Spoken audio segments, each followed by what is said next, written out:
And welcome back to Scav Talk, everyone. Today's episode, we'll be discussing the Tarkov news recap. Not too much news going on, very light, but Giga's been doing lots of thinking, as one does when playing Tarkov, analyzing, assessing the balance, changes, gripes, community stuff. We'll talk about that. Curious to see what he's got to say. And he's also been looking at some weapons, so I'm curious to see what's going on. And we got lots of new toys in the most recent update. Moving on, you wouldn't download an ICC profile, would you, Giga? That would be dishonorable. We'll talk about that. Bungie releases its Marathon Vidoc, talking about the vision of Marathon, a very long 20-minute video. Me and Giga had a chance to watch it, so we will discuss that. And I tried SPT Tarkov again, delved into that world. Got some stuff to share, a little drama, as usual. Some cool stuff as well. So yeah, lots of fun things to discuss in this week's cast. Excellent. Okay, well, let's get started with just like the random news stuff. There's most of the things today is just like ongoing discussion, people discovering things, finding things out, like asking for changes, like that kind of thing. But to begin with, we have Dropageddon, which has basically been 1.0 in general, in its general form. We've had drops. I think there's been a single day without drops since the beginning of the wipe, which is absolutely insane, because as soon as the first set of drops was over, they announced a new set of drops. And now that so the drops are actually finishing like yesterday's session, which was the 4th through to the 5th for the base game. And the other day they were like, well, okay, so the drops are coming to an end on the base game, so let's put them in for arena. So now we've got a new set of drops as well, which is coming in on the 5th today, and that's going to be going through from 3 p.m. my time, so 10 a.m. EST. So it's actually in about an hour and a half from like right now until January the 11th. So we've got even more drops incoming. I genuinely think that'll be, because the 15th of November, so it's like 2 months of drops or something, which is outrageous. There's like people posting up stuff saying like, I'm level XYZ and I've got 25 million rubles and I haven't even played a single PvP raid and all of this stuff. It's mad. But I don't know. This is going to be slightly different, obviously, because it's an arena versus the base game. So you're going to get, as per their little screenshot thing, you've got gear crates, which can be transferred and opened. So that's the same as the junk crate, the weapons crate, and the money case. So those have to be transferred, opened in Workbench 2, I think. I don't remember. There's still 2 crafts in there. So the way you don't press the 3-minute one by accident, you press the 50-second one, because they added 2 but never removed the old ones. Then you've got rubles, GP coins, and then Lega medals, which are now much more valuable because they're like 3 Lega medals and a bunch of GP coins gets you a thick case. So this wipe is going to be like the thick case of all thickening, and especially given this is a permanent account. Like my account is going to be bristling with thick cases. I tell you that. There's not going to be a square inch of my account which doesn't have a thick case in it at some point. We're getting to that stage. And then outside of that, you've got the BP points, which is the battle pass points for the arena battle pass. You can unlock stuff, but once you've unlocked everything, and I think last time we talked about how they added another 20 levels. So once you've unlocked everything and you bought all your battle pass points, previously in the last one, people just they just stockpiled, right? Because nobody knew whether you needed to keep them for anything, or people sort of thought that they were going to cross over into the new one, but they didn't. But this time they've added this mechanism. I think I did talk about this, but they've added this sort of release valve mechanism because of this sort of spin the wheel roulette skins battle passy type, ridiculousness that you get from every other game. But it means that you can trade 40 BPs for a refs drop crate, which you can also get in here. And those refs drop crates have like the final couple of things, which are on like, the legendary drop is like 1% or 2% or something. And the chance goes up slightly each time you use one. I've still got the last 3 to unlock. So it's kind of like, I think it's okay, especially if the seasons last for a while. There wasn't much for people to do. Whereas there's still an incentive now for you to go in, get your BPs, because you get those for doing the dailies and the weeklies. So at least do the dailies, get the BPs, buy them as well with either GP coins or rubles, then convert them for 40 BPs at a time into the refs drop crates, and then open them. So it's like a sink for the battle pass points, so people don't just start stockpiling hundreds of them. It is quite annoying how expensive they are, actually, because like 40 battle pass points is actually a lot. Once you've completed all of the main quest lines and all the other stuff, you get like 2 per daily, and I think 6 for weekly or 8 for weekly or something. I think it's 6. So you don't get that many, and you can only buy one every now and then. So the best way is obviously to buy them using rubles or GP coins each day, because that you can only buy like one set per day. But it's quite a lot. It's like 2.5 million or 250 GP coins that you will run out eventually. You got to like keep your money circulating to be able to afford it. So it is sort of a money sink as well. But anyway, we're going to get loads of this stuff over on these drops.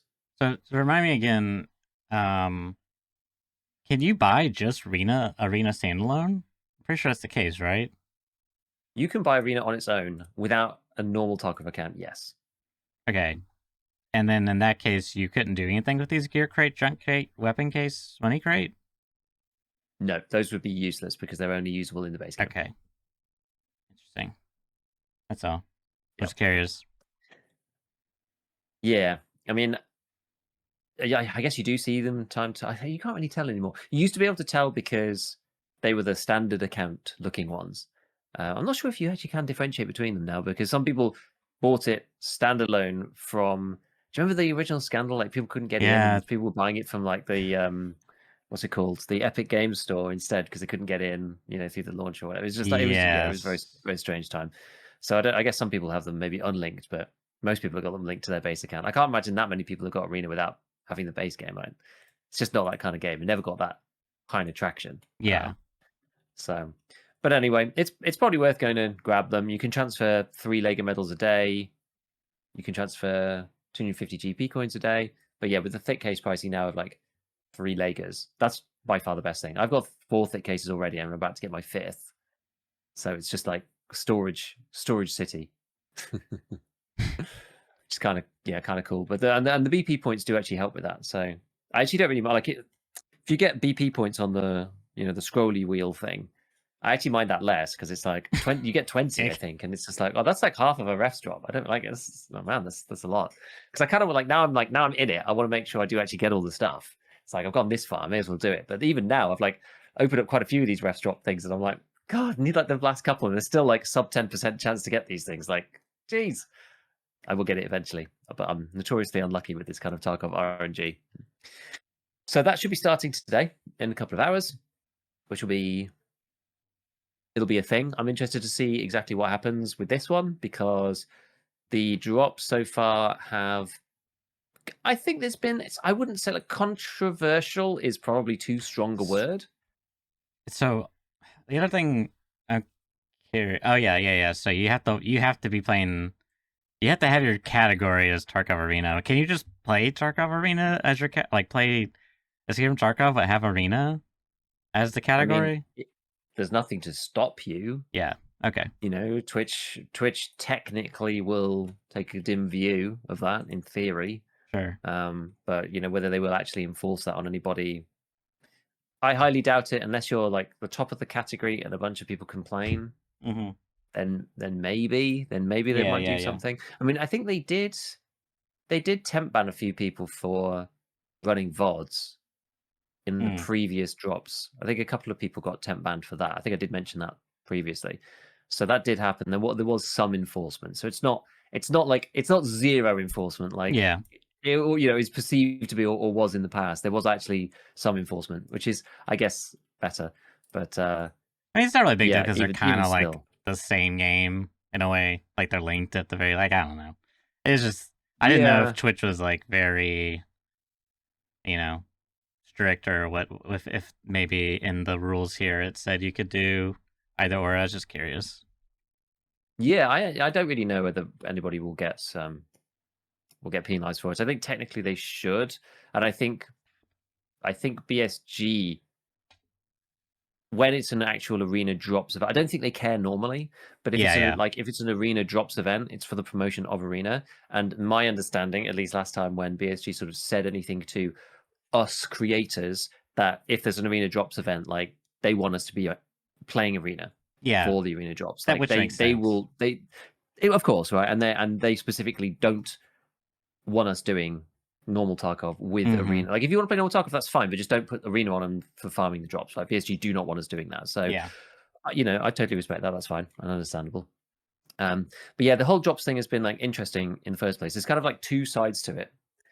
First side being just like, there's been so many, and I don't know. I actually don't really mind. There's a lot of community chat about it. There's a lot of people. Well, a friendly guy was has been commenting about it quite a lot, and there's been a lot of people kind of coming at him in various ways. Is this It's like the it's been all 1.0? sort of fake drama. Is this the 1.0 drama we're getting into already?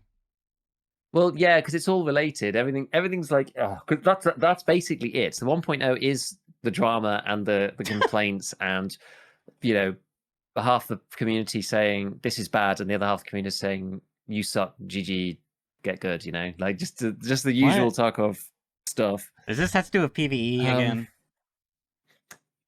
we'll get onto that later. No, no, no, actually, not yet. No, that'll Oh come. my Don't you god. worry. Don't you worry. We'll get a chance to talk about PvE. Don't worry.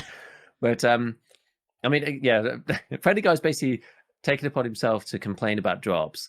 And I sort of Huh. understand it. I think he's partly just like farming a little bit on Twitter as well. Just I Okay. think he's partly doing it in jest. I think he sort of has a point, right? I'm kind of curious. Yeah, fill me in. So, I mean, I think the original post that went like a bit crazy was on the 7th of December. So we're talking ages ago. We're talking like a month ago now. And so he said, like, isn't it crazy how Tarkov started as a super hard game, always feeling like you're a few bad raids away from bankruptcy, and now finally on 1.0, with the promo codes, the game has literally never been easier. Seeing people bank like 10 million alone just from the drops. And this is, remember, this is like 4 weeks ago, right? So people have literally made like tens of millions out of the drops, along with all the promo codes, giving hideout items, not to mention the free LEDX and the GPU in the tutorial. Finding your first one of those has always been a key moment in Tarkov. I don't even get people in my chat telling me how broke they are anymore, because it's just impossible to be poor in Tarkov 1.0. So obviously that was like red rag to a bull to a lot of people. Like he replied to it saying, like, I'm literally gobsmacked the amount of you who think that truly that Tarkov isn't the easiest that it's ever been. Like, truly, take away all the streamer crap or experience or hours or whatever. You know, they added a tutorial that gives you 2.5 million and key items for free. Like, yeah, but anyway, it's just like he sort of he sort of has a point. I actually don't really care. I don't really mind. I don't think the Tarkov experience has been robbed because of this stuff in the first place. So I actually don't think it really Yeah. matters. You But remember? so that's kind of, yeah. Sorry, let me let you finish your thought. Yeah, so that's sort of been like rumbling on in the background the whole time. People saying like is it too easy? I mean, there's clearly a lot of money around, and a lot of people have said like, well, the early game got wiped out pretty quickly. I'm not sure if it really was that much different to normal, and I'm sort of almost like, I don't know. I'm almost just like, well, you give everybody class 4. Like the game was already like that anyway. Really, like maybe we circumvented a little bit of the first couple of days. The average Joe has a lot of cash. It's just sort of even the playing field. I don't really think it matters that much personally. I'm genuinely just not that bothered, and I just can't. Yeah, I don't know. So there's a lot of people who think that like something has been taken away, from the early game or whatever, because of the fact that there's like so many drops. It's taken away from the feeling of Tarkov in the early white. But a lot of these people is kind of ahead of the player base anyway, and it is miserable to have no gear. So the fact that the average Joe's got like a ton of stuff, but it's pretty much just like class 4 and like regular AK things. I don't really care that much, but I think like if any guy's always like taking this on as a personality, just for like I think it's getting a lot of interaction on Twitter at least. So I don't know if he's actually monetized on Twitter. I'm not sure, but it's quite funny. So he posted literally yesterday. He's I a blue wake up. check And this mark. is he does. This was retweeting the arena Twitch drops one, right? And he wrote, like, this is why he's kind of like he's taken this on as like Yeah. as like his stance publicly. I wake up nice and early to take my grandchildren to see Toy Story 19.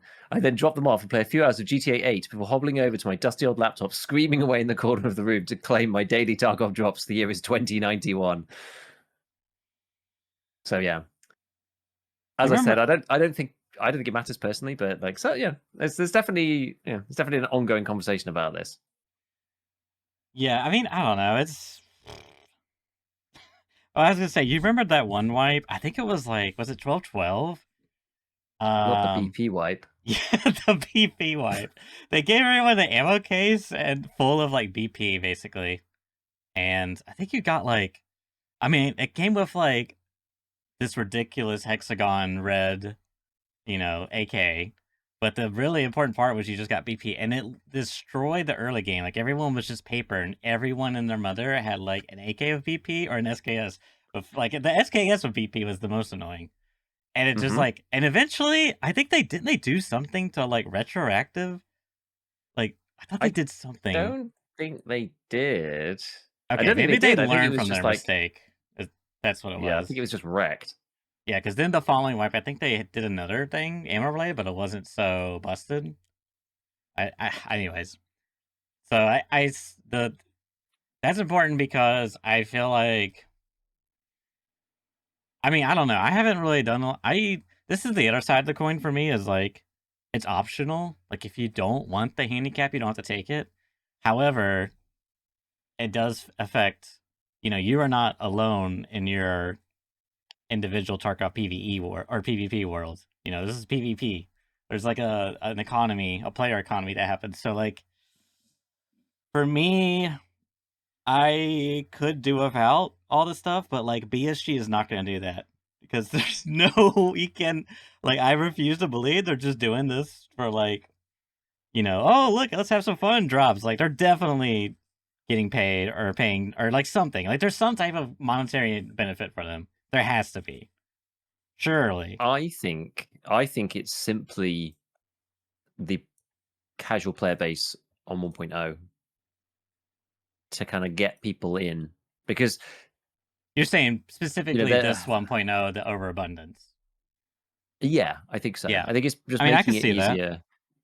Seeing the stats from the hardcore wipe, they may have seen like new accounts just literally turn up and then just not play again. But I mean, I like, at the wouldn't be same surprised. vein, I feel like if this is your big launch, how they have always done marketing through streamers and content creators. So like, Yeah. specifically Twitch. So like, it makes sense that they're gonna like go heavy on the drops and Mhm. you know social media promo code stuff. Like I don't know.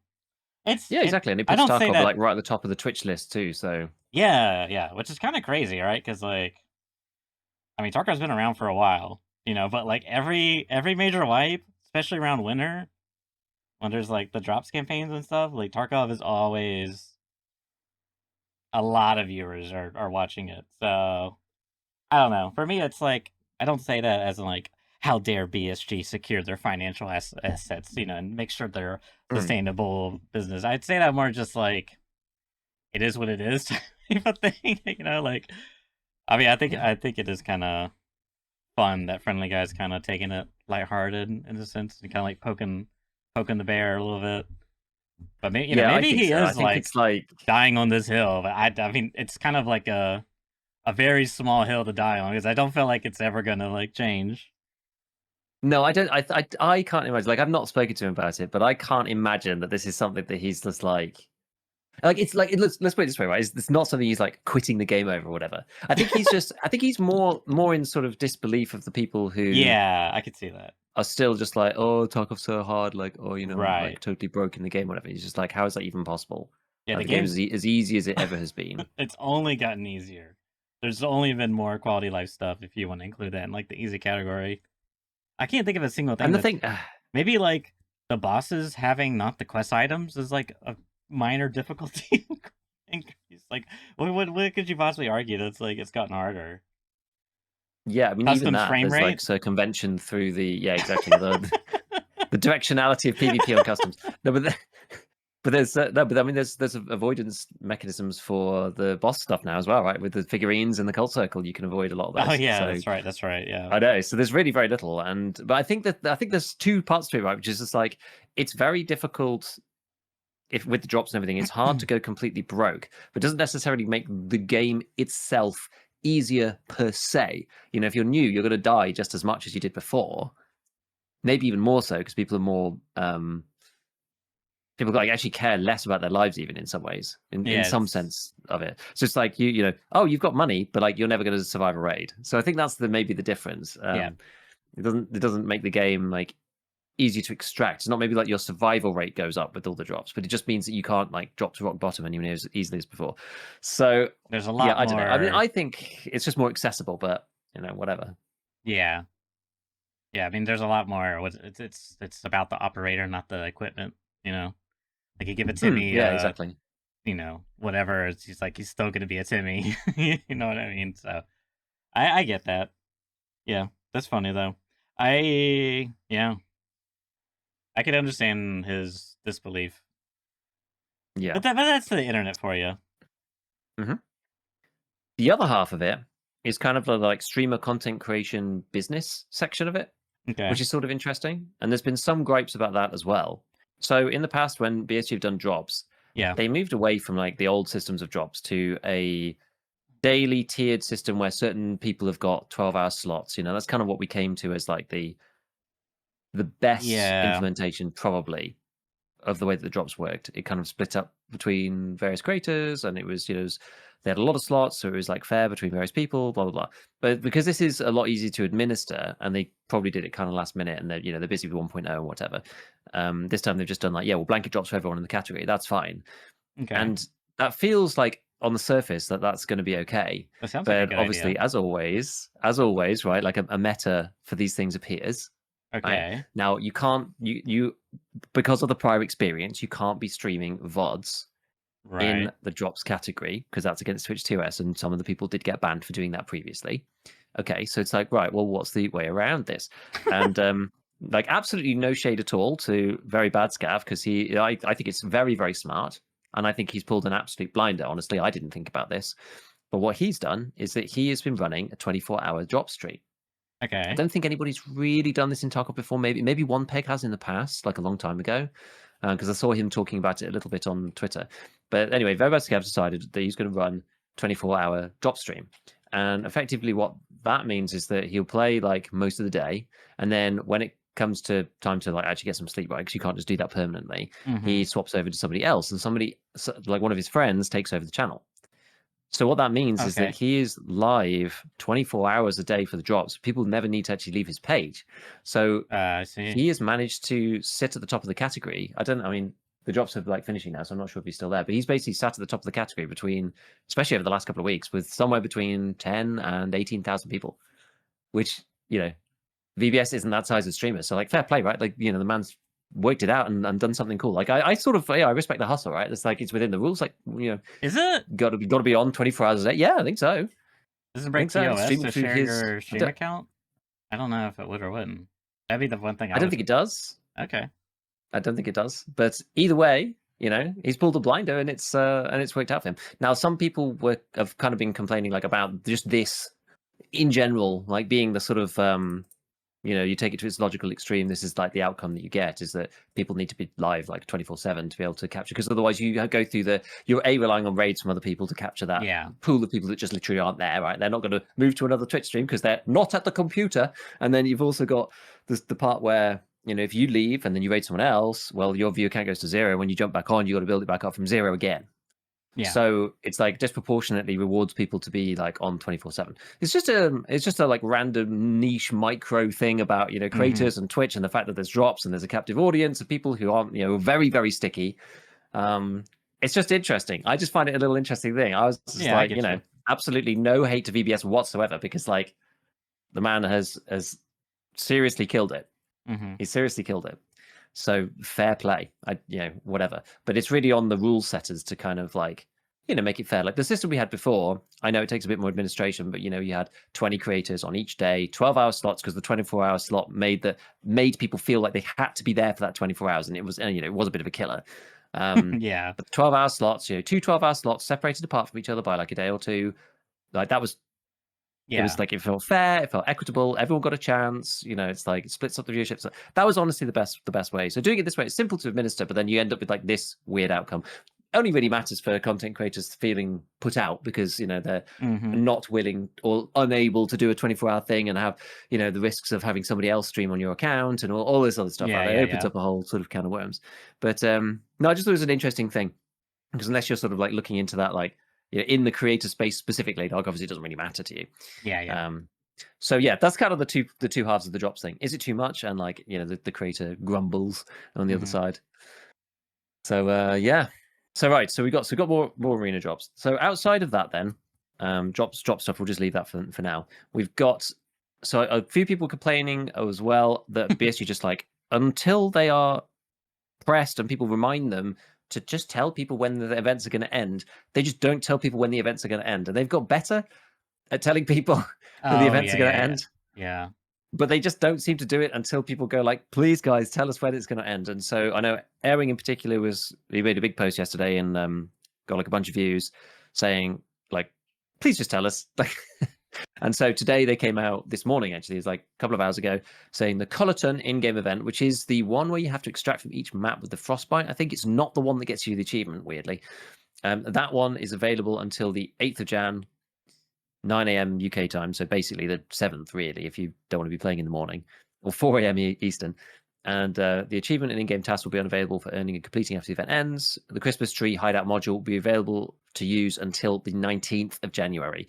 So the Christmas tree will stay for a bit longer until the 19th, well, the morning of the 19th, and then it will go away as well. So in the past, we've had the Christmas tree disappear in the middle of people crafting a LEDX and stuff like this. And it just, people just don't like it, right? So it's nice that they announced this, but it is quite funny how many people on the "Hi guys, can you let us know when it's going to finish" post are just like, no, Nikita shouldn't tell us. Like, the game is about secrecy and and it's hardcore, and you just need to it's all about risk reward, and the game's going to lose something. For like, honestly, like the cope, it's just astronomical. Terminally online Tarkov players might be the worst type of terminally online. I can't think of any real disadvantage to just letting people know when these things are finishing so that they can plan their lives. I really cannot. I cannot be on board. I just don't understand. But there's a surprising number, yes, as you say, the terminally online Tarkov community who are just like can't accept any possibility that being told when the Christmas tree is going to go away. It's just like, well, as always, it's got to be risk reward in everything, right? So you've got to think, well, if I'm crafting my LEDX, am I going to be back for the weekend in time? All of Do this I eat stuff, dinner with my family or craft they get the hideout for the Christmas tree? Like, it's not enough risk reward if you just tell me. Exactly. I need to be jeopardizing my relationship with my wife and children. Otherwise, the game is not fun enough. Or should I say rewarding enough? There you go. Because it's not meant to be fun, remember? Tarkov has like truly warped their brain. They're like Tarkov build. Yeah, like actually, it's just like I can't feel alive unless like 72 hours worth of work could literally be like poured down the drain for literally nothing of my that I have any control over. It's actually insane. Seek therapy. It's insane. Yeah. So anyway, so those are the dates. So you have a bit more time to do the tree. What next? There's a few other bits. So okay, so we'll move on from that. We'll move on to some more of the like 1.0e stuff. Yeah. The main thing really in this is about Terminal. So at this point, presumably most people have heard about something about Terminal. If you don't want to hear about Terminal, I can't imagine there's people who really care that much about spoilers at this point, I would imagine. Then, skip forwards 5 minutes or something. If you really don't want to hear about Terminal, like pause it or whatever.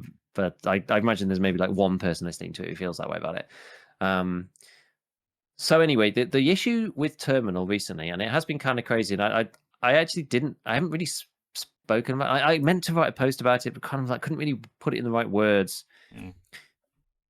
Are you aware of like the way that the Terminal boat functions? Have we talked about this? So you go into a Terminal raid. So previously, right? Previously, maybe let's start from the beginning. So we saw, let's say Tiggs, right? Go and do like the world's first Terminal extract. Yes. He goes to Terminal and he loads in. And he plays the raid out and then he leaves through the boat. Mm-hmm. There's only one person queuing at that one time, so there can only be one person in that raid. Yeah. Subsequently, it has come to light that because there are now, it's the bell curve of progression, right? We're now in that period of time where not the like pros, but the Tarkov, mains and like dedicated guys are getting to the point of extracting through or going to Terminal and doing the final mission and completing the storyline. And there's now a lot of people doing that in a relative sense. It's not just like a very small handful trying every like 3 hours or something. There's like a portion of the community that has got to that point and is making attempts on Terminal. So when you load into Terminal, you don't necessarily load in on your own. Which is true. Were you aware of this? Which is, well, it was always true. There just weren't enough people in the queue. Oh, okay. See, because I did read this post by Airwing, and I was just like, super confused. It's like, where was even? I guess this is from the wiki. This little screenshot he has says like boat seats Hmm. are limited and depend on the amount of players that enter the raid. One seat with 2 players, excuse me. One seat with 3 players. 2 seats with 4 players. 3 seat with 5 players. So it's possible that 5 players are in this experience. Maybe. I've only ever seen, from what I've seen online, I've only ever seen 2. But maybe it's just not enough people have queued in at the same time. Like, I mean, you imagine the queue for Terminal is probably quite small. Yeah. Do you like? But maybe. I think you could queue in as like more people as a squad than potentially. So maybe you can get 5 in there. I don't know. Do you? I mean, I don't know if you know the answers. It's totally fine if you don't. But like, do you both watch the same cutscene and like, are you in the same room? Because I know you spawn in like a Yes. little armory. Oh, that's awkward. So you Wait, spawn in the same no armory way. room. When you start on Terminal, you don't have a weapon. Yeah, So you spawn in the armory room with no gun. but as soon as you leave the Right? building, there's like a dead guy with a Correct. gun. So it's Correct. the first one that gets there. But okay, but I mean, it's not. But see, this is the thing. This reminds me, just small tangent, Arc Raiders, because I play Arc Raiders on and off a little bit, and I find now that no one wants to VoIP and they all just kill, and I think that's a product of like completing the main quests, doing all the stuff. There's nothing to do but PvP, right? Now, they Mhm. could also be a product of matchmaking, but that aside, Tarkov has never really had like its strong suit has never been player interactions. You know what I mean? It's just never really been there. So I can't imagine someone doing like there is a setup. You do have a time where you're not able to kill each other. And like, what do you Yeah. like? I mean, what do you actually gain from killing them? Nothing. I mean, you eliminate a potential threat. I mean, I guess it's kind of Well, interesting. I'll let you finish. You got something. it Something's burning. Let me let you speak. it's and you're basically going through the full process that the community has been through over the past sort of like 2 or 3 weeks, I would Right. say, where like, oh, it turns out more than one person can be in the raid together. Oh, that's actually kind of interesting. One person could get to the gun first, but what actually is the point of us like killing each other? Yeah. Because terminal is quite hard, Right. and we can help each other out, and we get through to the end. Oh, there's only one seat. So now you have to decide. Well, the guy who moved first killed you, and then got on the boat, right? So And once you then know there's only one seat, then the what's the point, right? So it's a yes, fun gimmick for the first because time. you exactly. And before people knew Okay. that that was the way it was going to be, turns out it was not deterministic in any way. And if there were 2 of you there was always only one seat. So once people knew that from the start, and this is like Tarkov like distilled into pure punishment and pain, right? Yeah. This is pure Tarkov Yeah. Tarkovonium in a bottle. If you got the door spawn of the Oh armory, no, not the door spawn. you can body block the other person such Oh that you can get to the no. AK-12 first before they can. That's awful.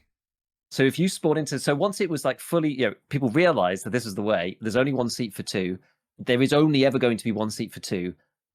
The person who gets the door spawn already has this information in mind. They then body block the other person so they can't leave the armory room. They like reach forwards and grab the AK-12 and shoot the other guy straight away, because it's as much of an advantage as it is to have the 2 of you going through the raid.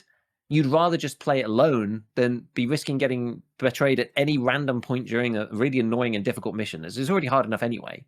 Yeah, I mean you spend like It just doesn't make sense. yeah, you pour your life into this one single achievement and then now you're faced with it's like, well, am I gonna help this guy do his no, screw that.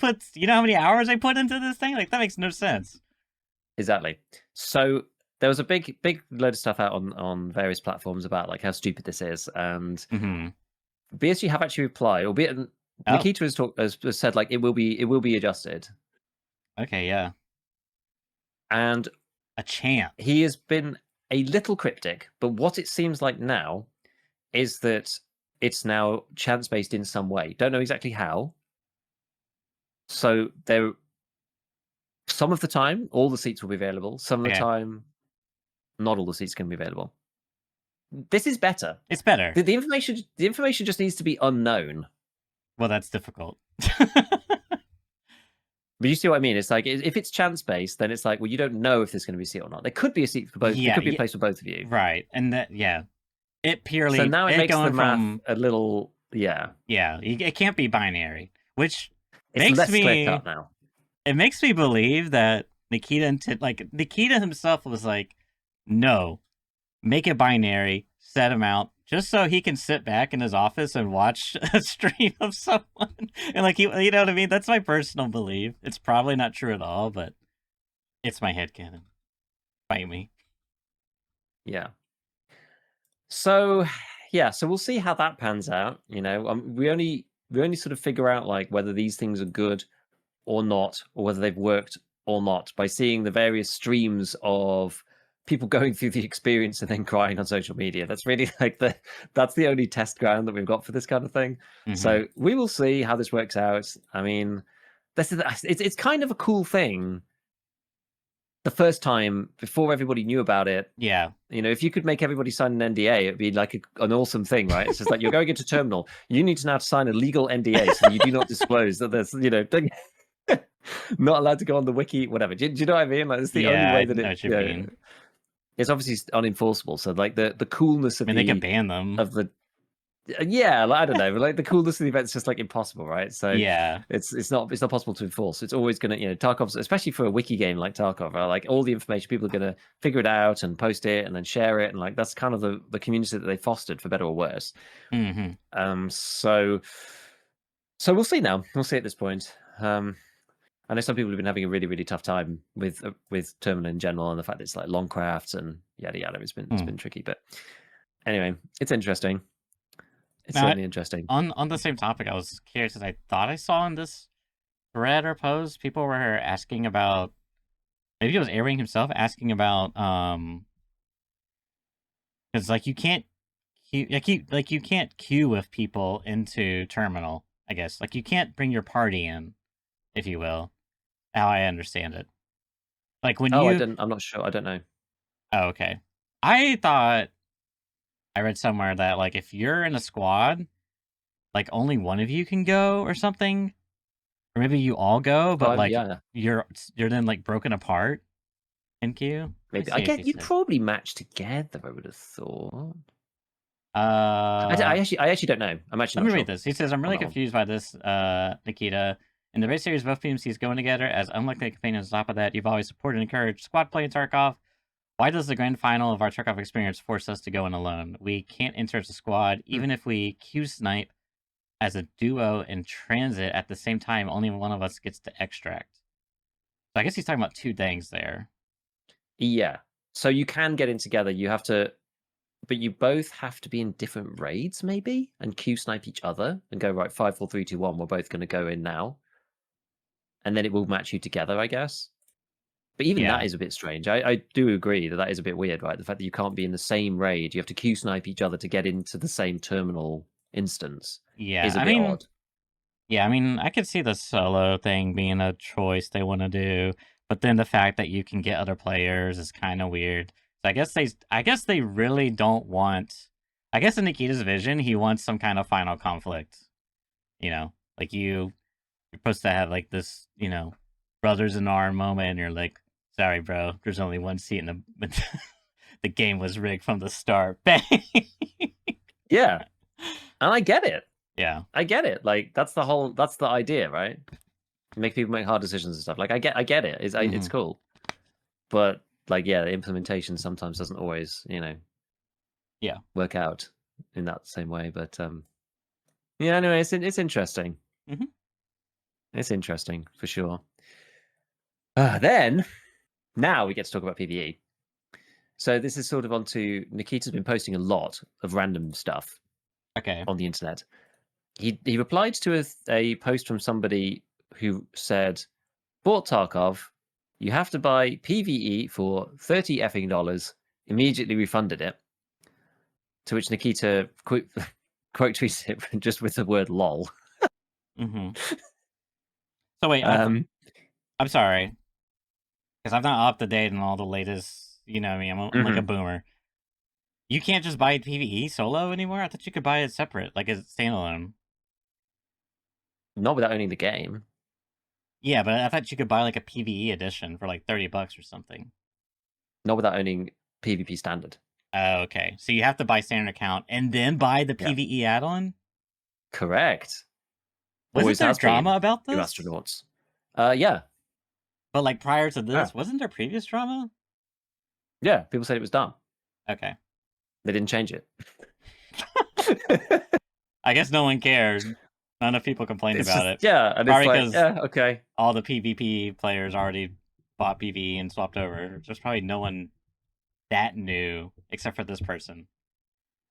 This is kind of stupid. I kind of feel for this person. Yeah, like it does. It is a bit strange. It's But a anyways, $90 that's obviously game. opened up. It's not even what, sorry? It's a $90 game at that point. Yeah, like, yeah. That's a very expensive single player experience for what you get in Yeah. PvE Tarkov. All right, continue. Let me let you go. Yeah. Anyway, so that conversation rumbled for a bit about this, like, PvE's expensive and yada yada yada. So Nikita posted how many likes PvE for free. Oh wait, where was it? No, was it? Where was his reply? Oh, it was somewhere. Where was it? Where was it? Oh, I'm gonna have to find this now, otherwise it doesn't make sense. He replied to somebody. No, so this is just before this. Okay. Where was it? Where was it? Let me find it. Here we go. Yeah. So, so on that post, right? So Nikita said "lol," and then somebody else replied saying, "How is the game not free?" And Nikita replied and just said, "I don't know. They should make it free," with a shrugging like emoji. So from the back of that, he then wrote, "How many likes the PvE for free statement will it get?" Lol. And then from that, then made a poll and said, "This is it." With the three choices: delete PvE, make PvE I voted free, and then the last one, which is something in Russian, which I did put it into. I think I did put it into ChatGPT or something, which said like, are you crazy or something? I don't know. But the make PvE free got the most votes by a long way. Like some people, there's the delete PvE brigade, of course.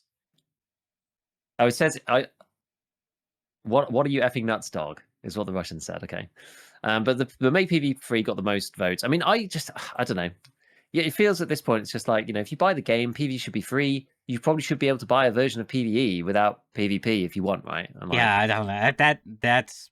I was still thinking the false idea that you could just buy PvE for $30, but that's literally an expansion, which I mean makes sense, but like, I don't know. It's just it makes should sense just make as it free. a long-term. And when you buy the Tarkov PvP player. game, it should just be free as PvE. So you buy the game, and then PvE comes with it for free. If you want to just play PvE, you can pay that. Like, I don't know. The only thing somebody I would did post about say, like, there's more servers for it and stuff. And yeah, that's the like, thing. They are paying servers, like, so okay, fine. So like, I get it, but yeah, I don't know. It's a tough one, really. On that, I think, like, yeah, I mean, they've done really well. Like, I think I spoke about this last time. Like, they understand now how to monetize the game. I think so. I don't think that's really necessarily a problem anymore. A good compromise. They've already sold PvE expansions. So like you just keep that. Maybe I don't know, whatever. But the compromise I would say is like you just pick a new edition. It's PvE edition. It's $30. There you go. And if you want to upgrade to the standard account, that gets you PvP access, and you get But then I guess what if you want $20 or whatever? Yeah, what about the Edge of Darkness? PvE gear and bonuses and stuff. Because I know they got that stupid cultist radio ring. I don't even know. I can't keep up with this garbage, man. Some of this stuff in Tarkov, like when you're talking about like spinning the loot wheel and battle, I'm just like, what is Giga talking about? Like what? I'm like over here having a fever dream. Like, yeah, I gotta put the battle points and spinning around so I can get it's really hard to get the 1% drops. It's like, yeah, when you're about to get the Hello Kitty, the weapon skin. Gotta get the charms. That's kind of what I can't remember, what is it called even? It's like it's like a cat thing. It's like I'm kidding. I'm not kidding. You're not kidding. Hello Kitty, obviously, but it's like it's a cat. No. Legendary. What is it? I'm going mad. This game is slowly making me go crazy. You can see why people get Tarkov pilled, though, can't you? It's just like it's Yeah. madness. It's madness. We're just so absorbed, I and mean, like I've you just been there. can't You remember escape when I now. was on like the secure Oh container, yeah. like dying on the secure container hill? Delete the secure containers; they're evil. Mm-hmm. Yep, it happens. It We all happens to been us all. It there. happens to the best of us. Okay. Oh my goodness. So yeah, so PvE is like, the usual deal. And there's like their threads pop up on Reddit all the time. I've been like just reading through Reddit occasionally just to see what people have been talking about over there. And like threads pop up quite often with people being like, why do the PvP people hate us so much? It's like why do they hate us so much? And like the usual thing seems to be like there is genuine concern. You talked about this with the Aqua thing. There is genuine concern that like a lot of the new players just play PvE and don't ever bother coming to PvP. So the game's like hollowed out the sort of pipeline of new people to come in. And so the game's now just like devolving into a sweaty spiral where the bottom 5% of players leave every year. So eventually there'll just be nobody left playing and the game will die. I think it's valid. I don't blame anybody in particular for that take, but it's like, Mostly, it I just think feels like the I think there is competition is like yeah, gone up I think there's the significantly. truth in it. Yeah, I think there's a truth in it. Like nobody wants to die every raid, right? Yeah. It sucks.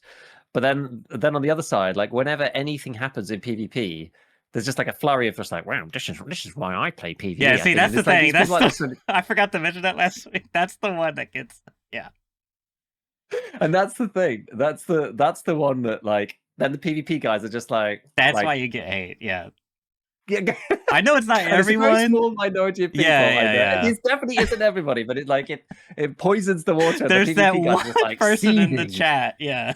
It's like you died of some absolute crap. Like, I actually, it's funny. I was watching some of your old shorts. I was going through just, I don't know, freaking shorts algorithm got me, and I just started going through, and I came across the one where you were talking about, you're like, oh yeah, being very methodical. You're like, something about the loop of a game, extract shooter. It all comes down to the loop of the gameplay, and then you spawn in and like instantly die to Rashala. You spawn right to Rashala, and it's just like, I was just like, wait a minute, I'm gonna scroll down and I'm gonna see someone be like, and that's why I play PvE.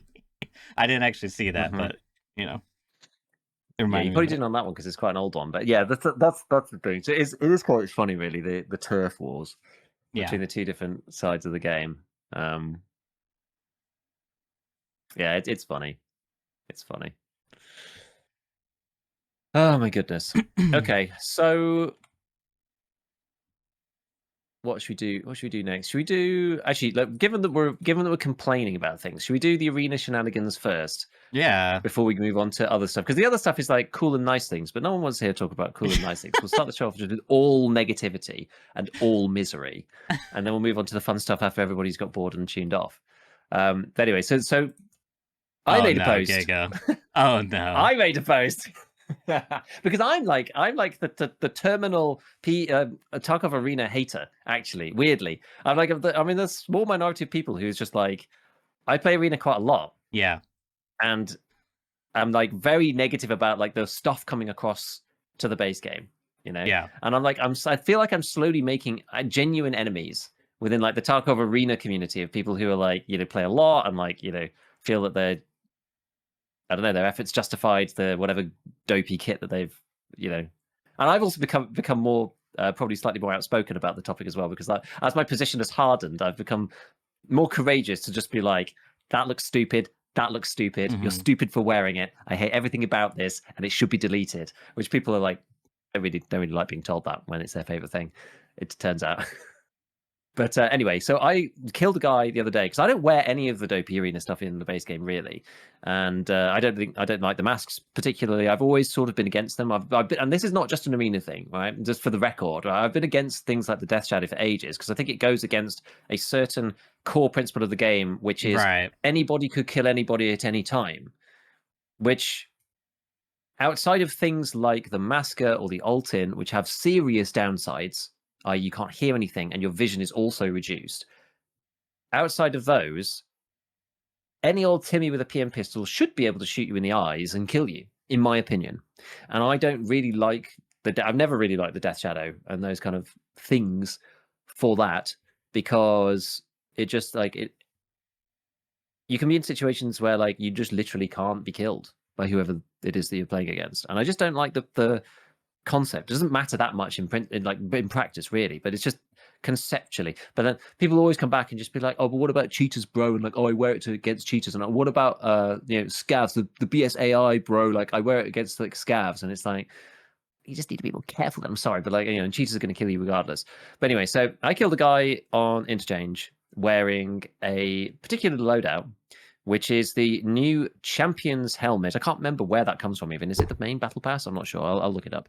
But so he's wearing the Champion's helmet, and he was wearing the new extreme cold weather face mask that we talked about last time. That's unavailable to anybody who doesn't play Arena. And he's also wearing contact 5s at the same time. So one of the things that surprised me about this is that you can't wear contact 5s with the Champion's helmet in Arena. So I was surprised that that was even possible, because it turns out that the what? Say it compatibility list again? is not the same between the two games. I'm sorry, you have to repeat yourself. Did you just say you can't wear the Arena item in Arena? No, you can wear it, but you can't wear the Contact 5 headset with it. And in the Arena. Contact 5 So you, headset is the okay. That's a normal item. I just have to like. Is that an Arena item? But it's yes, a normal item. Okay, got it. and it's one of the two best headsets in the game. The Contact Yeah. 6 is technically the best headset these days. The Contact Okay. 5 is like very, very, very close. So it's the one that I wear, because it's like, I don't know, 60% of the price for like 98% of the effectiveness. So it's like bang for buck. I don't want to cross that 20k price gap just to wear something that has. And like, I've tested these things to death, and there's like it's. I'm not sure if you didn't show me and it was a blind test, I'm not sure if I'd be able to tell you which was which. So at that point, it's just like, I'm not paying the extra money. So anyway, so you've got the ref helmet thing. So this is ref level 4. You unlock it in Battle Pass Season 1. It's apparently it's 8. Oh, where was it? Yeah, level 95. So it's quite high on the Battle Pass. And obviously you need ref 4 as well. So you need to be like, an arena contender. You need to go through to the end of the Battle Pass, or pay for it, because you can do that now in theory. But you need to be up at those high levels. But I think for me, I was shocked by it, because it's sort of just like any of the individual things on their own is sort of explainable and hand waved away, and it's like, oh well, the extreme face cover thing, like, there's other things in the base game that you could get that do sort of something similar, not on the face, like they're not as convenient, but yada yada yada. And or it's on high, it's like right at the top level, and it's 10 GPs, which is kind of expensive. Oh, the Champion's helmet, it's not that bad. Like, it's very similar to like an airframe with the chops. Like, it's not really that much different, etc., etc. Like, I had lots of people say various things about this, but it's like, it's the stacking layering of the fact that like there's a winter event going on right now. You cannot buy an equivalent to that balaclava outside of Arena. There's not a barter for it. It's not even expensive.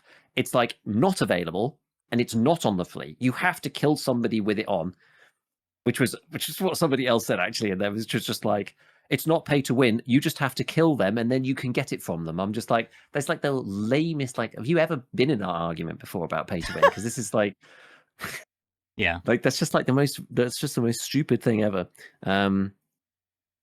Anyway, to which was quite nice actually, because I managed to reply to them with being like, well, that's exactly what I did, because that's how I got this. And I didn't know this was possible, because I killed the guy wearing it. So, I did do exactly that. But that's not to say that it's dumb as hell.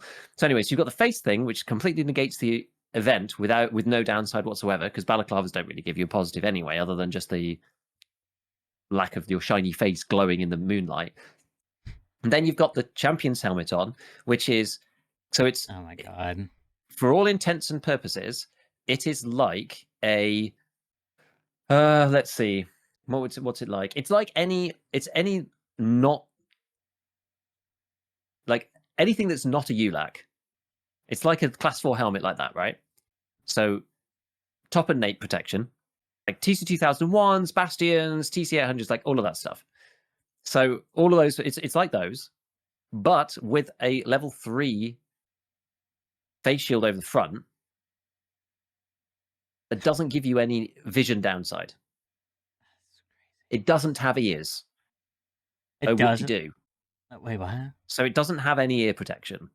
Oh, well, okay, yeah, which is what allows you to wear a headset, I guess. Okay, got it.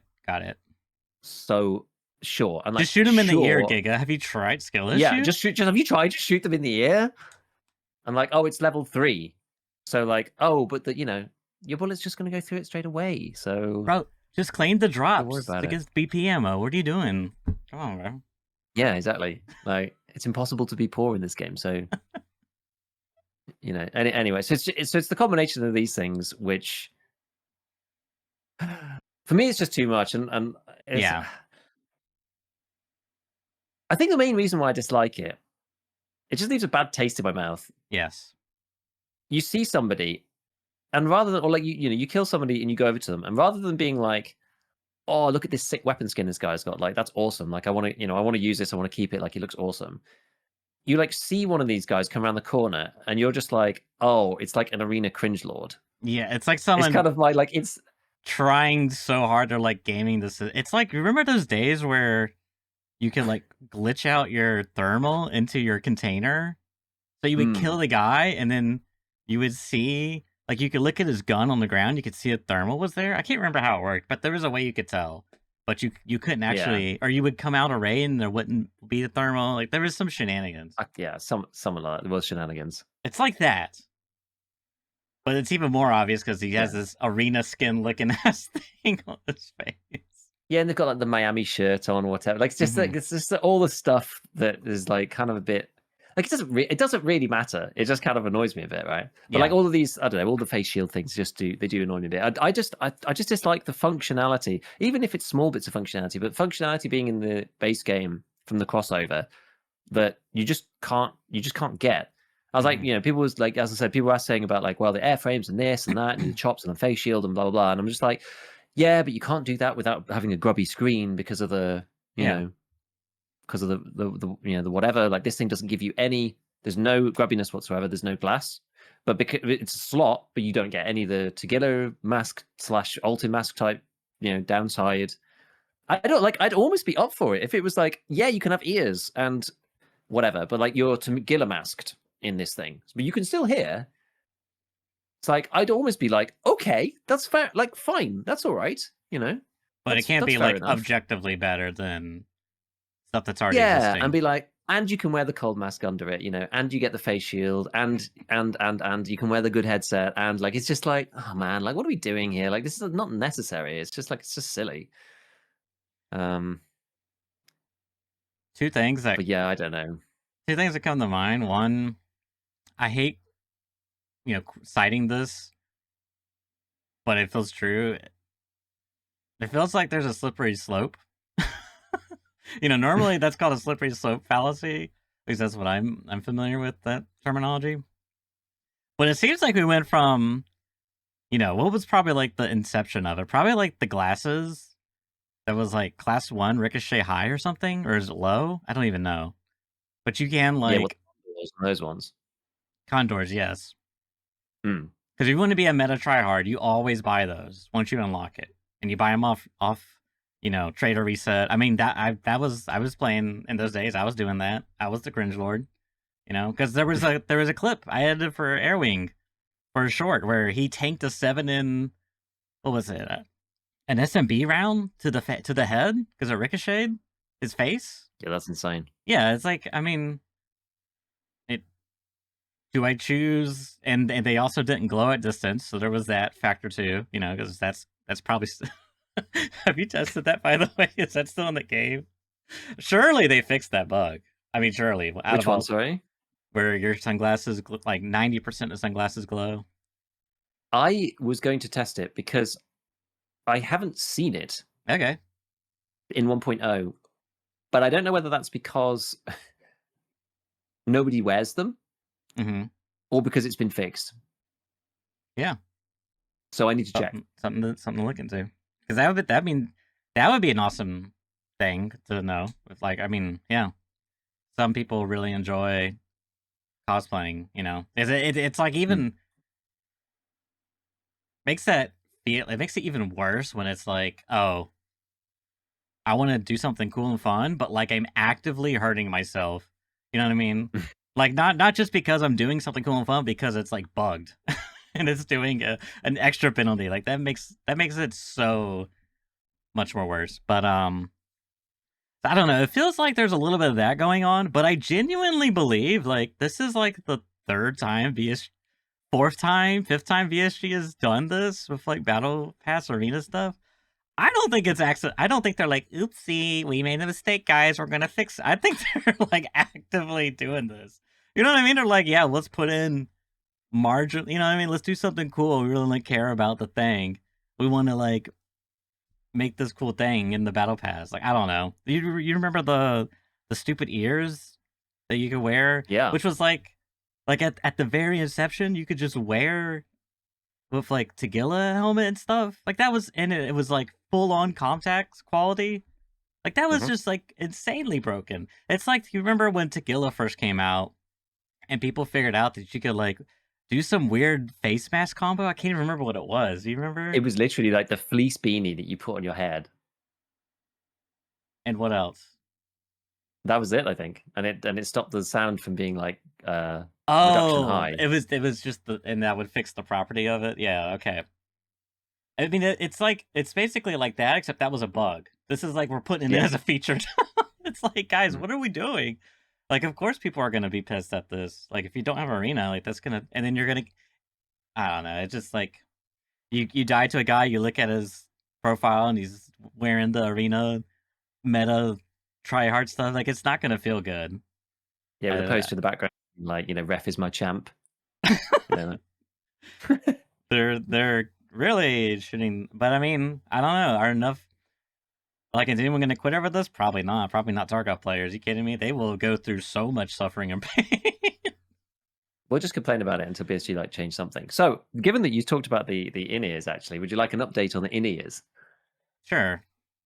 So those are the TEP 300s that came through Mm-hmm. the Battle Pass, and PSG did say, "Oh, there's going to be some more that are coming to the base game," and they did add them this wipe. They're called the CENS ProFlex DX5, I think I saw those was and playing. yeah, and they're black. They are a Yeah. black version of the in ears. They're different to the other ones. So PSG did nerf the in ears Mm-hmm. such that they changed. So the arena ones basically just changed the EQ, but they don't. I think they might dampen the background, but they don't increase like the volume of footsteps or anything. So it's about the same as not having any headset on at all. So it's better. It's better if you're wearing like an Alton or something. It's better wearing them than not wearing one, but it doesn't really change stuff that much. They've added this new pair, and this new one is actually in the base game. I don't know what Yeah. level it is. I have the quest, but I haven't Peacekeeper done it. 4. Setting priorities It's on by Peacekeeper mechanic. 4. Yep. I don't know if there's a level requirement. I'm not sure what quest chain it's part of because it just appeared for me. And I've zero on it because it's like ridiculous, right? It's like eliminate PMCs. Do you have to do Shooterborn for it? Shooterborn and Cargo Part 4. Okay.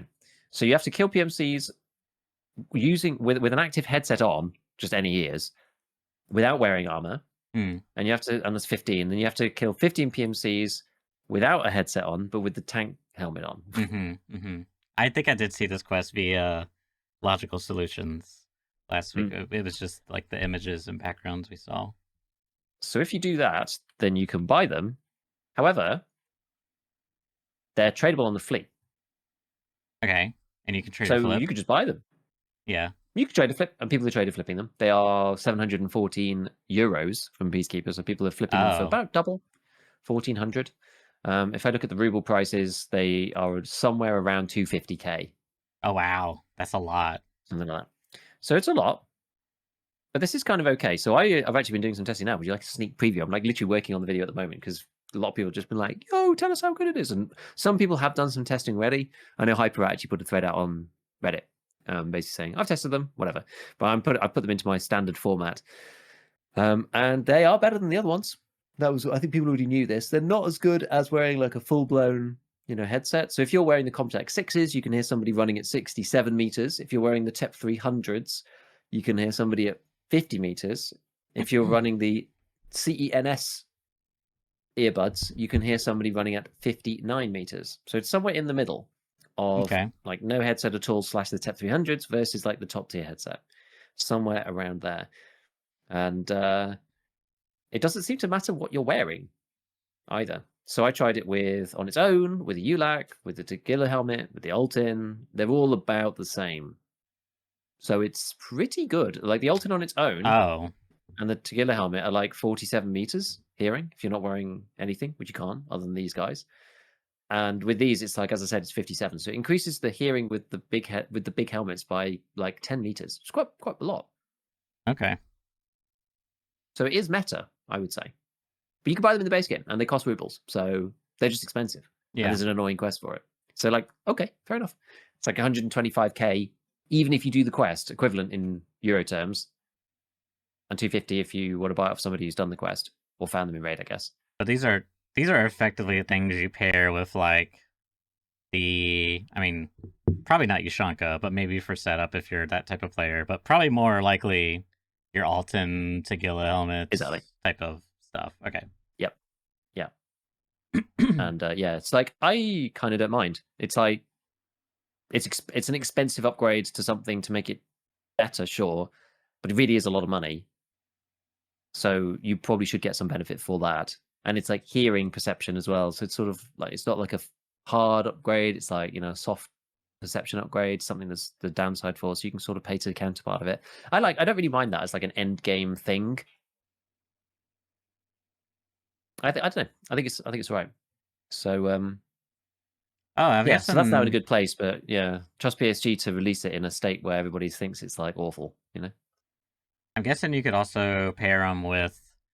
I can't remember which specific combination, and it's changed slightly in the past. So you might have a better idea, but I know like some of the helmets that have like the ear add-ons, they sometimes block certain headsets. Weird stuff. I maybe the coyote for the exfil. Yeah, you're right.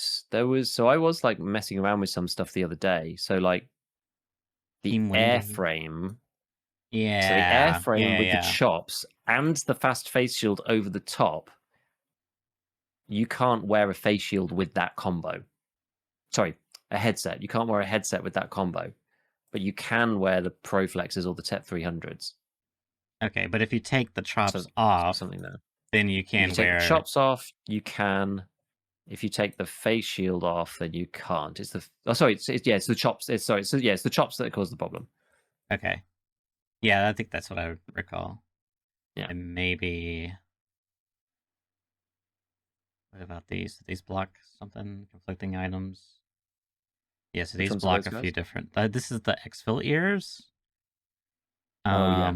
I don't think they block all the headsets because this list looks pretty thin, but I could be wrong. Oh, and then Martin Chat says, then there's the Neo Steel with the big face shield. Do you know the one with like the bit? It's got like, the Yes. big like shark mouth thing, Yes. stuff like that. Like it works with those. So Yeah. it's okay. It's I think it's fine actually. Yeah. It's something. Yeah, I think Tagilla helmets are kind of like it's an interesting way that the Altin actually is usable. It's like no worse than the Tagilla. I think those helmets are like meta again now. Is Now Alton's that on the the net flea goes to market? thorax, but no, Okay, because there's a there's barter still for it flea though. bans in the game. I wasn't too sure what the. Yeah, there are still flea bans. Yeah, so you can't. There's certain ones, certain things. A lot of the guns are not flea banned anymore. A lot of that has been rolled back, but there's Okay. certain armor. So you can't sell most class 6. But it Most. looks like yeah, because they changed. They What? changed. Oh man, which one was it? Maybe they fixed it. I don't know. There was one of the Corund front plates that you could buy. I think. Are you serious? That's funny. Oh no, it is That's a banned now. bug. Okay, yeah, yeah. What else was it? I'm sure there was something. It was like the VM. Was it the VMK? Was it the other one? Is it the man? What's it called? Is it the Granite 5? Sorry, the 4RS. I think it was actually Granite 4RS. Yeah, that can also not be listed on the flea.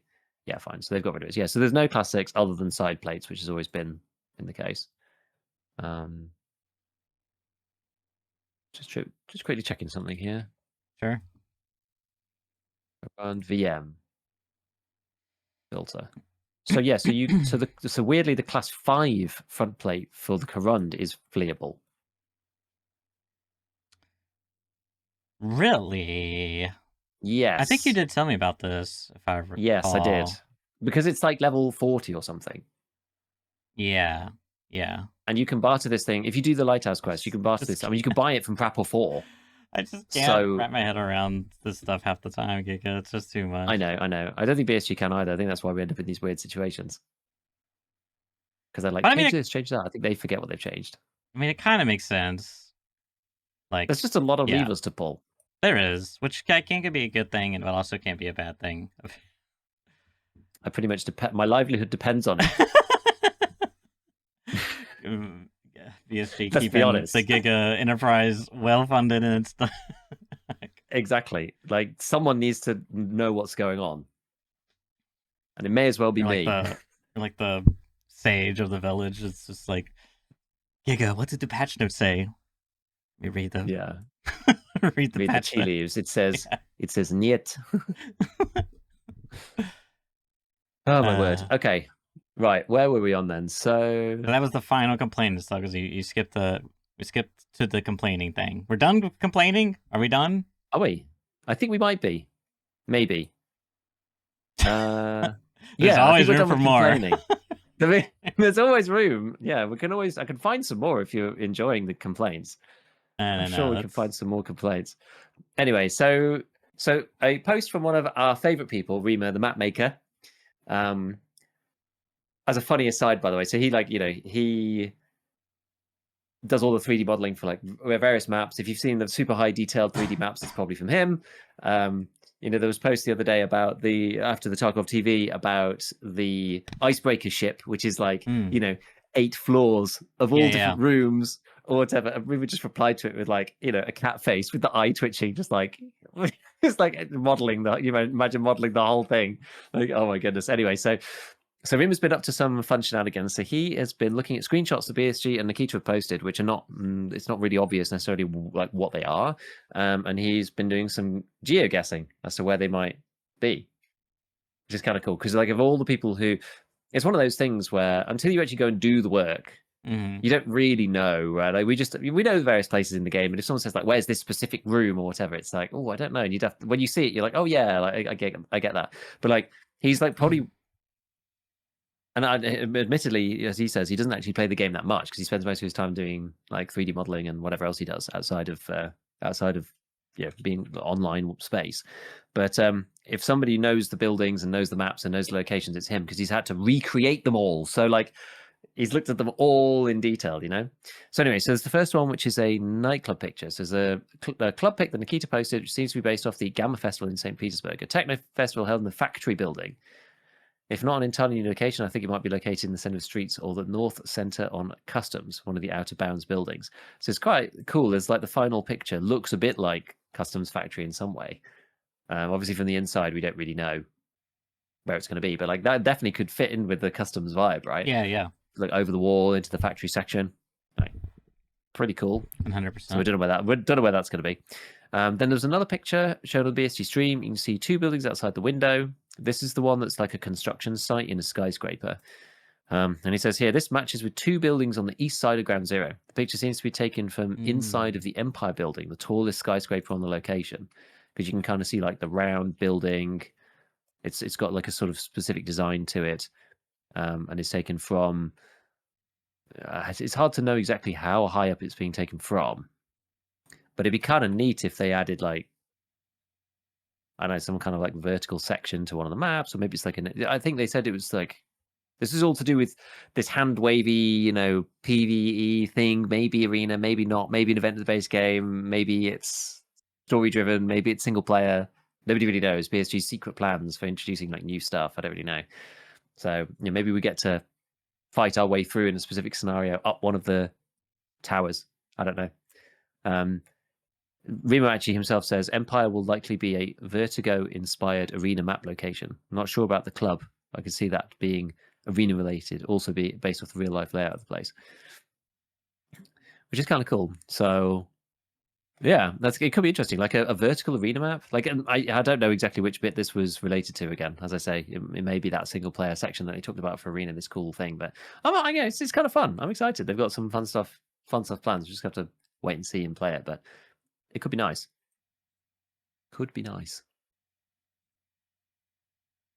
Right, what else? So then we've got Mr. Logical Solutions himself, often pops up on this cast for various things. He has created this cool thing. I thought you just might find this quite interesting.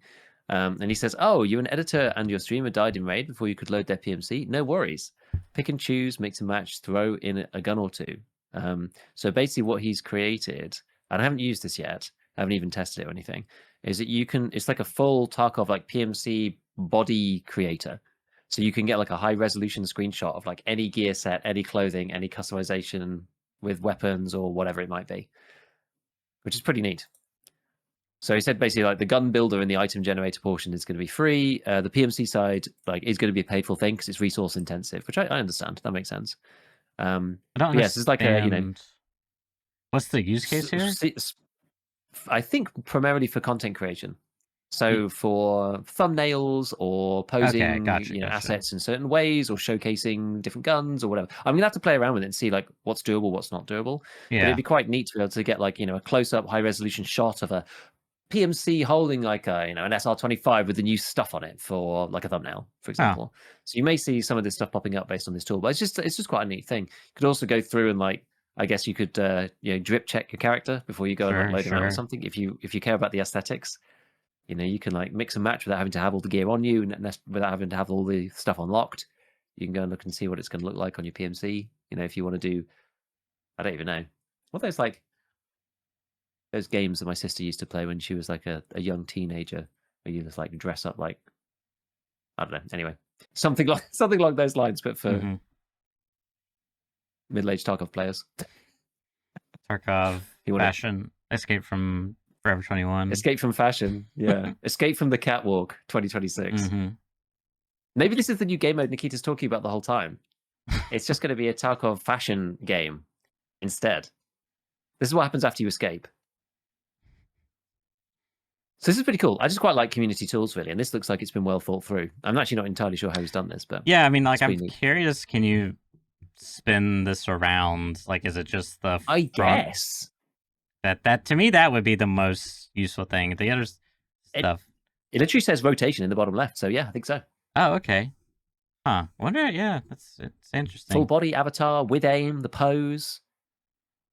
Okay. And you could do it for bots. You could do it for like Ultimate Vishala guide, right? And you've got like Vishala going like there on the thumbnail. It's just kind of cool. It's just like a cool thing to have. Yeah, you have to play around with it. Let me know.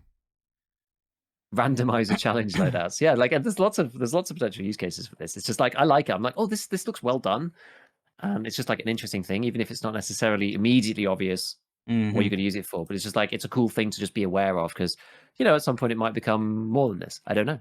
Or you might think of a use case like the randomized loadouts, which I hadn't thought about that. So there you go. So that's pretty neat. I think that's mainly it. So I know we're going on quite along the timing on our cast here, and I'm losing the ability to speak. So I'll run through some stuff for various guns because there's a few things that have changed. There's a few things that I'm like either looking at or making notes about, like thinking about making a video about. And I've sort of given up on Tarkov Shooter 7 for the time being. I'm at 3 out of 5, and like I can't justify spending any more time on stream using bolt actions because I'm like running out of actual footage to make content for.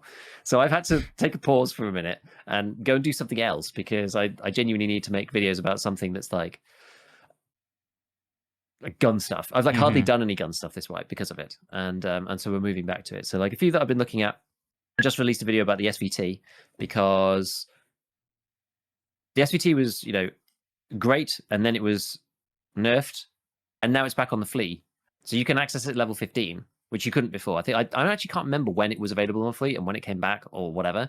But it was like mostly usurped by the RFB as like a budget gun for most of the time. But I think it's back because you can buy it at level 15, and it's hard to get you can buy the RFB at level 15 as well, but it's hard to get 7.16 ammo. Whereas on Prep or 2, you can buy FMJ, which normally you think, ew, FMJ in Tarkov, right? But like FMJ for 54R is 37 pen these days. So it's like BCP FMJ at Prep or 2, which is actually really good. So it allows you to deal with class 4 people at like level 16, which is nuts. So I actually think it's kind of the RFB sort of, as I said, has been usurped by the fact that it's like it's kind of difficult to do the barter, like the gas analyzers. Like you could do that barter, but like you can't buy those on the Flea until level 20 now. It's like the ammo you can't really get access to. So like if you have good ammo, by all means use the RFB. Like that's fine. But the SVT is really good because you're going to find more, usually, not always, but usually people will find more 7.62 54R, and they've now added the scope mount rear, so you can add like a rail onto the back of the SVT. You can use any scope you want. So that's actually quite a scary prospect. It's like the SVD at home, although in some ways it actually is better. I think it's like lighter than the SVD. You hardly have to mod it. Didn't know that. Like, I don't know. Like, I have a feeling that it might be better than a stock SVD, but I'm not sure. Or at least on par. Like, it's annoying to put a scope on the SVD, for example. Like, it's like you have to put the rail. You have to put like the funny rail on. There's no like top rail. You have to put one of the dovetail mounts on, and then the dovetail mounts don't really work very well because if you want to have like a ring mount, then you have to do something else with the riser thing, but you can't really do that. Like, the SVD is just like really weird for that. I'm pretty sure that's the case anyway. It's been a while since I looked at it. Whereas with the SVT, it's literally got this top rail on it. It accepts everything up to the 34mm mounts. Mm-hmm. Like, you're just good to go. Like, yeah, the SVD's got like the classic stuff. I can't remember when you get the SVD low mount. I think it's quite high. I think at the beginning, I think you can only buy like the Cobra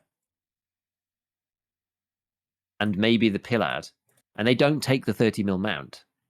So like there is, because it's had the same issues that the SKS used to have. It's just like annoying until you're a bit high level, you can't get the stuff. Whereas the SVT is easy. It's on Jaeger 2 or something. You just like bang on the mount, bang on any scope you want. You put red dot on it. Like, it's strong. It's really quite strong. I think the SVT is like a new like labs rat type loadout, because obviously you can like fill it with SMB or something, right? And you can just two-shot people to the thorax. So like it's quite like good bang for buck. Anyway, so there's that. So I've been looking at that a little bit. One that I think I'm going to do next is the AK-308. So I have actually finally got some time to play with that. I killed a guy and picked it up, and he had one, and it surprised me how good it was. Honestly, surprised me how good it was. I thought this thing was going to be like an unwieldy beast, something akin to the FAL, but it doesn't feel like that actually. Is it full auto? And it is full auto at 700 RPM, so the same as the FAL. It can only get 24 round mags, so that's probably its downside, major downside. But 24 is still pretty good, right? That's like on par with like the meta mag for the MDR before the 50 was included, if that makes sense. So, they added a 50 rounder for those things, but that does make it quite heavy. I don't know if it's really necessary. Like 24 in the AK-308 is like already pretty good. Like it's a good gun. I've used it a bit, and especially if you go through Peacekeeper's quest line, you do wet job, you can get M80A1, which is the new M61, because they swapped all the stats around. But it's the new M61 craft, which you could do Workbench 3, so you can craft that, and then it's like 55 pens, so you can use that in the 308, and it's full auto. Like, it's good, and it's got top rate mods, kind of like an AK a bit. Like, there's not that many parts, but you can change the stock over and put something neat on it. Like, what does it take? It takes that, there was that vodka barter for that one. It's like the Zhukov, but it's the holding one. So it takes that, for example. So like, it's pretty good. It's honestly pretty good. Like, the suppressor's quite expensive for it, but you could suppress the gun. I like it. I think it's cool. That's a good one. So I'm sort of like in the clip collection process for that, and then I'm going to make something about it, but I haven't really started on that yet. Another one which I've kind of neglected because it was too early in the wipe was the Radian's Model 1. That thing is the level 100 Battle Pass arena weapon. The Battle Pass exclusive gun. Not the battle. Well, it's not the Battle Pass, but this guy, you can buy it on the flea. Right. Okay. So people have it. You can buy it on the flea market. What does it cost now? So it's 300k. You can currently buy one for 300k on the flea market. Now I will say there is some shenanigans going on with this. So some of the parts are like meta for certain things, and some of the parts are not, depending on which bit it is. And they're all interchangeable with the M4 pretty much. So the base of the Radiance Model 1 is better than the M4. Ultimately, it doesn't make that much difference, really. But the upper receiver of the Radiance Model 1 has one more recoil reduction than the old like Ultor upper. So it's like technically best in slot for recoil. Not that anybody really cares, or like not that any sensible people care, but obviously that means that some people will care because they're I don't have minimum recoil, right? It was like, I'm a minimum recoil person from back in the day, but with the new system, it doesn't matter anymore. Usually pick the AX15 because it's got like way more ergo on it. That being said, do you remember we talked about the bad lever, which increases your reload speed if you're completely empty? Yeah, I do remember that. Yep. You can use that on the Radian's upper, which you can't use on the other one. So, there is some advantage there. Like usually you can only use it on the like rubbishy uppers. I think the TX15 is probably the best one you can use it on, but not the meta ones. But you can use it on the Radian's one. So that's made the Radian's upper quite pricey. So if you look on the fleet now, it's like 200k. So what people are doing is like they're buying the Radian's Model 1. Mm-hmm. They're like taking the upper out, And swapping replacing it with something else, Gotcha. selling the upper on the fleet and the gun on the fleet separate. So if you want to put this thing back together, it's actually quite expensive because you obviously got to buy the Radian upper back. So there's some shenanigans. There's some shenanigans going on, as usual, and not unexpected. There's the charging handle has it's 3.5 ergo. If you remember, the Raptor charging handle was 3. That was like the best you could get. Yeah. So Oh, that's half what that new ergo part. better. I remember seeing that. I was like, "Huh, they added a new charging handle," but I see where it's from now. Yeah. So it's like an M4, but a bit better. Only a little bit. It's not going to matter that much in the grand scheme of things, but it's kind of an interesting thing to use. A lot of people using it in arena because it's kind of interchangeable with the M4 in arena because it's just like points for your loadout. So you see it a lot there. So I've been trying it out a little bit in the base game, and that one's quite fun and interesting. And yeah, as I said, there's like interchangeable parts, so you can like take bits from that and put them on the M4 if you wanted to. And then the final one. So I didn't realize this at the time because we talked about this last week or the week before. They added what was it called? The Mark 110 SR25 thing, whatever its name was. They added this like tan guy, the Torque SR25. Yeah. Yeah. So this guy can take, and I think this is the case. Is this the case with both SRs? I can't remember. I'm not sure. But anyway, there's a new suppressor, which I didn't realize, which is called the Mark 11. I think they could both take it. I think it's called the Mark 11 762 by 51 sound suppressor. So you can add this on, and I think does it have to be on the longer barrel? I need to check it. This is one that I haven't done as much research on. Yeah, I think it has to be on the longer barrel. So on the longer barrel, you can now add this sound suppressor, which is it only goes onto there's like a new gas block which has this sort of connector on it, and then with that you can then add this thing, the Mark 11 sound suppressor, and that sound suppressor actually is meta, I believe, which is interesting. But because I think, if I recall, it can only go on certain barrels. Yeah, so it can only go on the long barrel. I think it can only go on. Actually, maybe not. So there's a specific gas block that it goes on. Oh, okay. Called the that's right. M1 double high Picatinny gas block. So if you use that, then you can use this thing. It's minus 18% recoil and minus 21 ergo, which is quite good. I think that's what makes it decent. Like the ergo is actually quite good. I think I've got actually. Let me triple check this. It's like I meant to talk about this. This is why it's at the end, because it's probably the one that I've looked into the least as of yet. So I will have all of this like at my fingertips eventually when I'm going to do the video, but I haven't quite looked at it yet fully. I've looked at the other ones a bit more. So right now, the QDC is minus 17 recoil and minus 24 ergo. Whereas this thing is minus 18 recoil and minus 21 ergo. So it's 3 better ergo and 1 better recoil as well. Kind of interesting. Not that it's going to make that much difference on a semi-auto gun. Yeah. Not that it's going to make much difference on the SR25 in general, really. But it's nice to know that this thing exists. Because it is, you don't need to buy the QDC. Is it found in raid only? I'm not actually sure. No, Peacekeeper does sell it for $688, but I think not that many people know about it. So right now, and also it's only the SR25. So it's one of those things where like it might be best in slot, but it's only best in slot if you're using the SR25. Whereas the QDC is best in slot for like so many other weapons. Do you know what I mean? So they're like 100 on the flea because you can use them on like basically any 7.62x51 gun, and a lot of the 7.62x39 guns as well, actually, with the adapter. So they're 100k. So if you're building an ASA-25, you can actually build one. You don't need to use that anymore. The CAC PRS QDC. You can use this other thing, the M110, instead, and you can build a better gun, and it'll be cheaper. It's like literally half the price of the suppressor.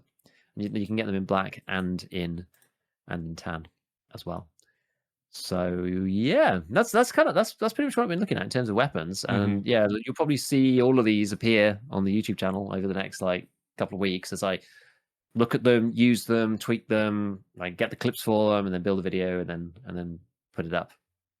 So yes. Oh yeah, the last part to this. So somebody mentioned to me that I should make like a meta parts video as to like what parts are meta in general, because I would actually, a lot of this stuff is just applicable to a lot of different weapons, and I was thinking about it, and I was like, oh, I actually feel like maybe I could do something about that that sort of gives people a bit of a better insight. Like you can go on something like DB for Tarkov and like look through and see what's good and what's not good, but I did this thing one time actually with I think this is with 5.56 suppressors.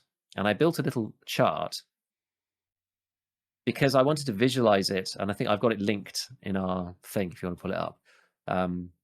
Because I wanted to visualize it because like you don't always want like the one thing, like the one best thing. Usually. Now this one's going to be labeled a little bit better, right? But what this is ergo in terms of like a penalty on the left. So yeah, the higher up the chart you go, the closer to 0 ergo you get, which, given they're all negative, so that's a good thing. So up the chart is a good thing. And then recoil bonus, so going from less negative to more negative from left to right. So up and right is a good thing on this chart. Down and left is a bad thing on this chart. And so the outer edge of the upper right-hand quadrant shows you kind of like the meta surface. Probably the way I would like to describe it. It's like the meta surface of these are the best things on the ratio of the two bits. So the one that's probably the most obvious is the point which is like right at the top of the chart in the middle, because that one's not necessarily got that great recoil, but the ergo penalty is very, very small. And that's probably no surprise to anybody that that's the mini monster. I was going to say, yeah. Yeah. So that's what that looks like on that chart. It's like it's standout for ergo, but at the cost of the of its recoil. And then you've got on the -16 line, you've got the 4 different suppressors, which is like I can't remember the bottom two. It's the Thor and something else, and then you've got the Seika ASR, and then the top one is the Griffin G-Log. I hate this so much. But that's well, they're all like the same. Yeah, but that continue. So I was thinking, well, I did this previously. You can see a proper bump for the Griffin, which is why it's so good. So it's either like Griffin or it's like really obvious from this chart. Like, and then you've got the 3 on the left, by the way, which is like I think it's like the Rotor 5.56. Oh, I was wondering, yeah. The Hybrid 46 and the Gemtech 1. Yeah. In the little grouping to the left that are just like they're just crap and they're obviously rubbish.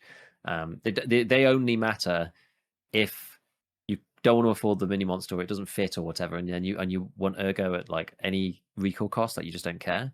But like what I was thinking, like, well, I could do this for other stuff, like because it's not always. Sometimes there's one answer, but sometimes for a build you might want the mini monster. Sometimes for a build you might want the Griffin. So it's like those are choices you make based on like knowing that these two things are really, really good. And then some of the others which are like if they're really expensive, then there's like the second wave down. No pun intended, because the wave is often in there somewhere.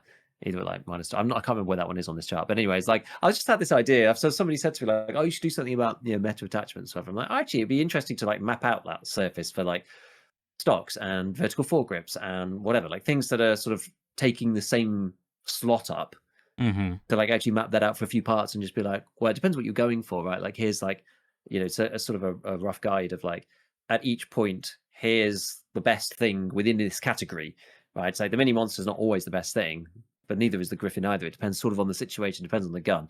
And if you've got a 60 rounder on, you probably want the mini monster. If you've yeah, if you go for a lean build, you might want to go for less recoil in general, and you're okay to spare a few points of ergo. So yeah, I was just thinking about doing a bit more of that. Like you can see it on DB for Tarkov and stuff, but a chart, man, I love a chart. I just think it makes it so easy to see like what the deal is. Obviously, I need to annotate it a bit better. Right? I can't just have like points on a points on a chart. Just be like, this is this, this is that. Has to like actually Yeah. be descriptive, because it's a little Well, this is confusing. just a But mock-up, I assume. You're just yeah, yeah. yeah. And I think I did it for the video. So this was like the background where I like, that's the asset first, and then I'm like, here's a circle, and then write Griffin, and then write the. Oh, okay. Yeah, yeah, So yeah. so it was like the asset for the video that I did, just talking about whatever, Mm-hmm. and just pointing out which dot was which on the video specifically. But yeah, so that's it, really. That's kind of my thoughts on guns and what we're looking at over the next couple of months, at least. Figure it Cool. out. I'm also potentially going to do like a Tarkov. I'm still sort of thinking what I'm going to do. I'm like organizing my clips for like a Tarkov, like Shooter Born in Heaven video, because I did finish it. Mm-hmm. I have all the clips. I've somehow managed to lose 2 of the shots from Shoreline, which is really annoying because I It did is save annoying. everything. I must have just mislabeled it or something, but now it's just impossible to find because I've got like, there's like 150 hours of footage. And it's all labeled, but the 2 of them have just like gone into the ether, and it's annoying. So now I'm like, I don't know. I just have to hand wave it away Yeah. somehow in the video. But I'm still deciding on like what style I want to do that. Whether I want to do it as like an entertainment video, Mm-hmm. or whether I want to do it as like a, or like a half and half, like educational thing, thinking about like, telling people, like actually showing people like how to do it if they want to do it. I don't know. I'm still deciding, but yeah, I'm just organizing my clips and my thoughts for that. I'll be maybe a bit more long term while I do these other ones in the meanwhile. Cool. Okay. Enough of me. Silence. Well, before I was going to say silence Tarkov, but there is one thing I've been wanting to talk about Tarkov related for a while, and I just haven't really had time to get to it. So, as you know, I can't stand Tarkov. But what really irks me about some of the Tarkov things is like you have to basically, if you want to see in the game in any like place that isn't outside in broad daylight, you have to like adjust your monitor and like play with settings and like post effect stuff. Like if you want to be able to actually have a chance at not getting shot by a rat in a dark corner. You know what I mean? Like it's just annoying. And even like if you want to like see loot, you know what I mean? It's like you gotta it just feels it's really annoying. And like you have to like I mean, you play I don't know how you do it. I've seen you turn off your lights, but like you're often incentivized to turn off your lights because the light refracting or like glossing your screen makes things less visible. I mean, I think you need like a very kind of like if you have a cheap TN panel, which probably most people are, um, it's not very good for this. Anyways, and then you remember the whole debacle with that one guy who was like he was like a Artist War. yeah, that's his name. Yeah, I mean he was like a Call of Duty content creator, but he also like worked on Breaking Bad. He was like a film. He had a friend that like played Tarkov or something, and so he made like this app that I'm trying to remember what it. I think it was like a LUT for your desktop. Like it changed your desktop LUT, which would then like apply over top Tarkov basically.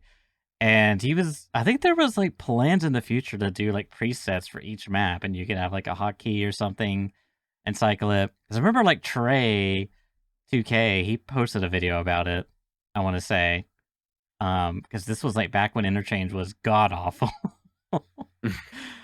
And When? No, when? I'm kidding. I don't mind interchange as much now. Like, It's a little yeah, better when it now was that god there's awful. outside, Yeah. Um so I'm trying to think where to jump from here.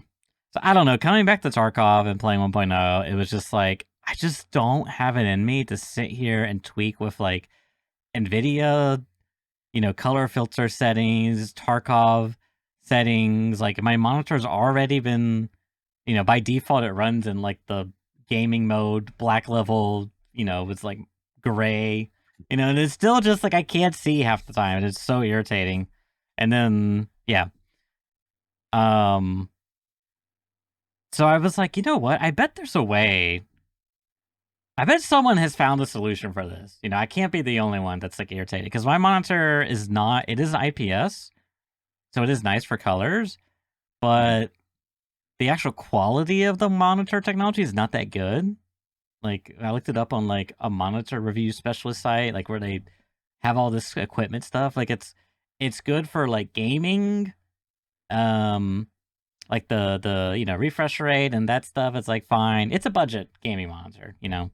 And it's Yeah. got some nice colors, but it's not like great color accuracy, and like it has poor black levels, which sucks because for Tarkov there's a lot of black. Like I genuinely think what they did, like I mean, I don't even know who. Maybe Nikita, whoever. Someone took like. Have you ever opened up like a photo editor and you go to like levels or like curves and you'll have like your black point and your white point, and you can like slide the it'd usually be on a scale from like 0 to 255, and you could like crush them in together, and it will essentially like take the blacks and like remove less gradient from blacks. Like things will just become pure black even more. And then you could take Mhm. the opposite side of the white and like basically make every like add bloom to the image. And I feel like that's what someone did. They just took the two things and just like crunched them in. Like perfect. This looks great. Cinematic, you know. And it's like I can't see. Anyways, so I looked up. I was like, I've downloaded ICC profile for my monitor off this like website review I was just talking about, where it's like, hey, here's the color calibration you should use for optimal picture quality. I literally can't see a difference at all. But they're, you know, it's like, hey, this is what they. All right, so yeah, sure, this is what you guys recommend. You guys know what you're doing. So I looked up Tarkov ICC profiles, and I found a Reddit post. You can just I think it's like 2 years old. I mean, again, if you want to do this yourself, you're more than welcome to. I'm not gonna like show things, but there's people who have like made um their own custom. But basically, what they did, they took GIMP, okay, the free photo editor alternative to like Adobe Photoshop, and someone made. I don't think it was Tarkov related. I think it was just someone made this for a use case. You can take the curves tool for GIMP and you can export it as a file type, and then you can run it through this software that will convert it to an ICC profile, and you can like include it as I think it's like as for like a gamma or something, Mm. whatever. Basically, what you do, you can use what this person posted, which is I found the two different ones. I found one from a YouTuber who's like basically like, yeah, go to this Google Drive, and then it's like an ICC profile named like Tarkov 2024, and it's like it doesn't look great, someone went a little crazy with the different color channels. But off this Reddit post, I got one where it's like there's like a brightened one and like an extremely bright one, and basically they just took like the blacks and like raised them up. I might even be like curved a little bit. So essentially, all your blacks got like brighter, I guess you could say. Yeah. You almost like gained gradient blacks, and like it doesn't look amazing, but and then I was like, well, I was like dabbling in this. I was like, well, why don't I just like make my own? I was like the tutorial is here, and so I made my own. I went in, I took a bunch of screenshots, and then I opened them up in Paint or GIMP, and I had them all lined up. It was like a 2 GB file with all the images side by side. And I went to like Factory in the dark corner, because like Factory was one that's like really annoying. It's just like you can't see. It's like extra dark compared to what it used to be. It's annoying. And all the interchange really wasn't that bad. And I took a few outside stuff because I didn't want to like fry the outside. And it was kind of fun. I definitely played around way too much, because now it was like, how Tarkov kind of has this yellowish tint. Well, mine had like a the blacks were like a reddish tint, and like there was a greenish yellow tint to everything. Like it was kind of cursed, you know. I was trying to like metagame it too much, but you don't have to do all that extra stuff. But anyways, so I found that I was doing that for a bit, but it's just like it's annoying. Then there was this separate app I found, which is like a ICC profile switcher, basically. Because normally you have to go through Okay. like Windows color management, and it's just kind of Mm. a it's a hassle. So with this, you can just like click a button, switch with like a list, which is pretty nice. But yeah, I mean, it's like I don't know. I just wish they would not have the game look like garbage because it just looks like garbage by default. It's so annoying.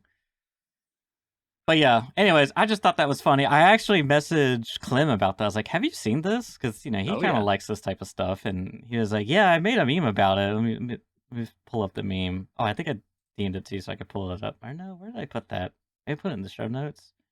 Find the show notes, and it's a meme based off the anti-piracy ad of like the 2000s. It's like you Oh wouldn't download a where is it? Oh, I gotta scroll down to my notes. You wouldn't download a movie, would you? Or just one like you wouldn't download an ICC profile because you know, I mean, I don't know. It's on the Tarkov Reddit, but yeah, it's just one of those things. Like if you, I feel like if you're like me and you're like having trouble seeing or like it's just annoying, you should look into this because even like literally, you don't even have to run PostFX. You just do this, and it takes those horrible black levels and like bumps them up a little bit to where it's like, okay, now I can actually see detail in this pitch black corner where like a weapon box is supposed to be. You know what I mean? It's like it's just too much. I can't be bothered. yeah. I think I'm pretty happy with the way mine is, like with gamma 35% and the various post effect stuff. But like you obviously have to deal with that on your desktop if you're just doing it like Which is the normally. nice thing about this profile switcher is like once you're done with Tarkov, you just like because what I used to do, I used to have a screenshot of the NVIDIA profile settings I would use, and it's just like sliders. So you have to like every time you play Tarkov, you have to slide everything over, and then you know, I mean, your desktop's like ultra flashbang, and you have to unslide everything over. It's just kind of annoying. But yeah, I mean, if you're happy with Yeah. what you got, it's one of those things that's Yeah, that's it. like it's not too extra, and someone else did a lot of the work.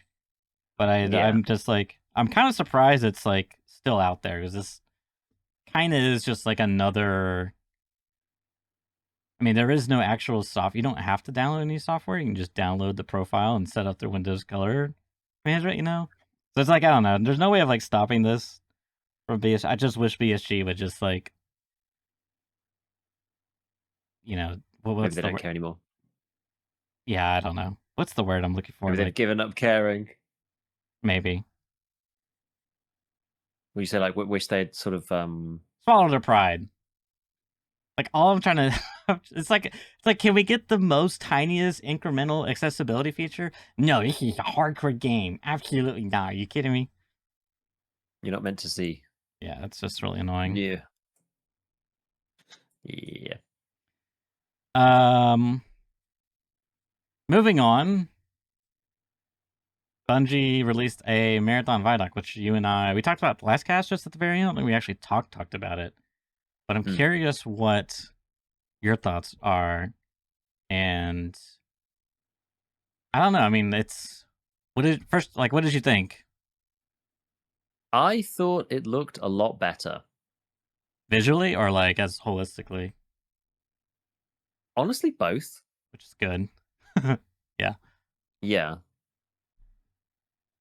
I the main thing for this is not really about visuals per se, but it's about, the way that they talk about these things. That's the thing that disturbed me last time was that just like how they were talking about the extraction shooter genre and the reasons to do things and the reasons to play, and it was all very self-fulfilling in a bit of a circle of like, well, you play to get better gear, to play to, and when we played the teaser, they didn't do a very good job of storytelling. This whole game was supposed to be coming from a storytelling game in the first place. That's kind of like the legacy of it. I didn't know really anything about that at the time, but I went to have a look at it, and I was like, oh, kind of like hyped for the story they were going to tell, which they didn't end up really managing to tell any story in there.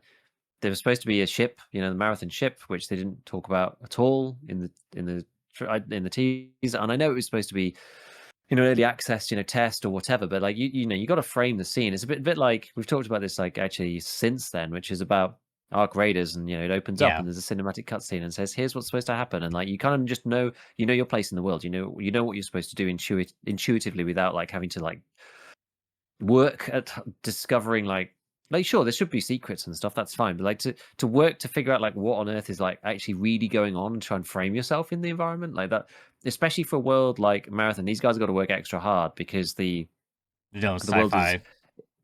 it's very non-grounded.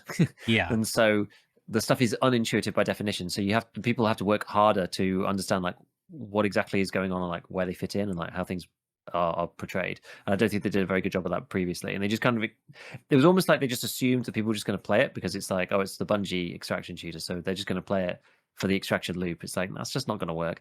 But anyway, it seemed a lot better this time when they were talking about various things. It sounded like they'd taken on a lot of feedback, because I think originally they were like quite anti the like solo players thing and stuff, and then this one they're like, yeah, there's Yeah. going to be a solo queue, and like they've And there actually was thought no about it. VoIP. And yep, there's no VoIP, and they're bringing VoIP in. Like there's a lot that it's got going for it, I would say, now that it didn't before. Now, does that mean it's going to be good? Like, no, but it's got the Doesn't mean it's not going to be good previously either. yeah, exactly. The initial ingredients last time were like not the right ingredients, and no matter what they were going to do, the cake was not going to be tasty. Whereas now they've got the tasty ingredients. They could still screw it up, right? Maybe they could be it falls on the floor while they put it in the oven, to extend the analogy. But they have the possibility of making something decent. So like I watched it and I was guardedly optimistic, is what I would say. Yeah. I do feel like I don't even know if I would say that. I would just say like, okay, I mean, this sounds like a lot of like like you're saying the things people want to hear, which is fine. And like they're showing it too, like, with the lighting. I mean, like they did change the visuals. Is largely the same art style. I mean, it is the same art style, Yeah. but it's like what we said with Tarkov. It's like they changed the actual like post effects settings, where it looks more Yeah. gritty. Before it looked very, I don't know. It's like there wasn't contrast. Everything was like painted in like a very fake manner. It's like there was a lot of like. It's like you started with like the gray color and then you poured in green, like bright neon green, and mixed that in, and then you started with gray and you poured in blue and mixed that in. Like everything was like kind of like the same shade, like different colors, yes, but like the same brightness, I guess I'm trying to say. Whereas now it's like feels Yeah. like you got a clear distinction. Like there's one where they're outside. Let's see, visual immersion. Skip ahead. Yeah, like this looks way different. You got like bloom. I don't think there was any bloom at all. I could be wrong. Mm. The It shadows made are. Yeah, go ahead. it just made the color palette really flat before, Yes. and that didn't vibe with like what they were telling us about the world. It's just like, oh, this is a lost colony where like something's happened, like stuff has gone down here in a big way, and you turn up and everything's like squeaky plastic out of the Yeah, box, like it's like pristine. so artificial, Which I Yeah, mean, which is like, maybe okay, maybe like, you want to go yeah, for that, but like the genre, or like what's the story element? There is no mm, story, or the story's so like light and vague. It's like, you know what I mean? Like with Arc Raiders, everything's very cohesive, which they talked about that. I mean, that wasn't by accident. But like the color palette is kind of like very gray and gritty and grungy, dingy, you yeah, know. And you got this sort of like retro art into it, and you get like this new AI modern technology. Like it makes sense. It's like, oh, I'm a scavenger. I'm using these, bolted together, freaking weapons, like the hammers, like freaking giant cylinders and wires, somehow electrical firing mechanism. I don't know, some like sci-fi stuff. Whereas this, like, even the weapons themselves, it's like I can't tell it. It's like hard to tell some of the weapons apart. It's like, okay, this looks like Mm. a blocky. So I don't know. I'm still a little like it's unique, but it's also just like I don't know. It's weird. But anyways, I don't know how we got there. I think that there's two things for this. Like they have got a difficult battle, given that Ark exists, but at the same time, they also have a model of something that people like, Yeah. which didn't really exist before. So people were just like trying stuff, and then not, and it wasn't really working ever.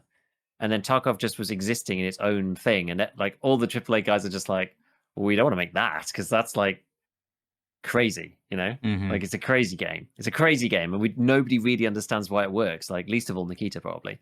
So nobody really wanted to replicate that properly. And so, but now that Ark has appeared, it's like, okay, we've got a model for something that the casual gamer enjoys, as well as some people who enjoy it. Like not everybody likes Ark, but there's enough overlap with of the people who like extraction shooters and the casual players and console people, etc., and they're doing really, really well. Um, so as tricky as it is that they've got a new incumbent in that genre taking kind of their market share, there's also lessons that can be learned from that they can then utilize to make their game better. And so maybe overall both games might end up succeeding. I don't know. I mean, another way could be maybe they, maybe they don't have to necessarily do exactly. They can like take pointers, but I think there might be something for if you're like an Apex type of player. I could see you favoring this over Arc Mhm. Raiders, assuming this provides a good experience that you're looking for if you're that Apex type of player where it's like more competitive squad base, PvP, this whole like that type of dynamic versus Yeah, and it's more movementy in some way. I mean, Ark is sort yeah. of movementy in some sense, Yeah, but you got this, like abilities kind of similar. I mean, basically similar to your Apex Legends type of game, you know. yeah. I mean, it's a similar concept, so I don't know. I could see something like that. But I think to your point earlier, it's like a lot of people are interested in the IP because Marathon had such a compelling story. And like Bungie's basically this has been like their source material for a lot of games. It's like the AI repentancy and the AI and this and that and the other, um, which was a big deal in Marathon. And we got a teaser of some of this stuff. It seemed like toward they actually do get to go into the part of the Marathon ship, and this was like a deep freezer, I think. Mm. Um, and there was like some floating freaking AI guy, and I know like something. There's like voiceover of like a woman asking questions. Maybe it's an AI. Maybe it's someone talking to an AI. So I mean, there's like stuff here. This is the thing I would say. I'm definitely gonna want to try this out just because it's a Bungie game, and I don't know. I dig the IP. I dig the art style ish at times. It just some of the stuff is different, but yeah. Anyways, uh,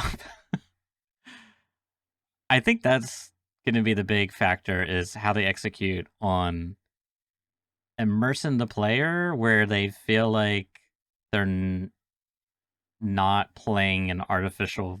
You know what I mean? Like when I play Deadlock, for example, I don't play Deadlock. I mean, maybe some players do, but I'm not the type of player. I don't play Deadlock where I'm like, wow, I'm in the Big Apple back in an alternate timeline in 1960 or whatever this thing's based in, and now there's magic involved and factories, and you know what I mean. I'm not. That's not really what I like. It's cool to hear about that stuff, but when I'm playing the game, I'm playing it rawly for the mechanics and the interactions between players and those mechanics and you know ultimately like getting better and succeeding at the game. I think they're trying to do that, but they have this like almost like I don't know burden of like commitment or like demand from the players. Be like, hey, the story was freaking awesome. What are you guys doing? You know, it's like we don't want to play Apex 2.0, which I could see that, and I'm like kind of feeling like I don't know what they're doing. I don't know what they're doing. You know, I'm not. I'm still Yeah. so iffy on it, but there was overall, I would say like the vid doc was an improvement from anything we've seen thus far. Like they were saying the right things. It's all the proof's in the pudding, and the pudding we got the Mm. first time around was like, I mean, I didn't even get to play. I just got to watch, and that was awful. Respectfully, just like Exactly.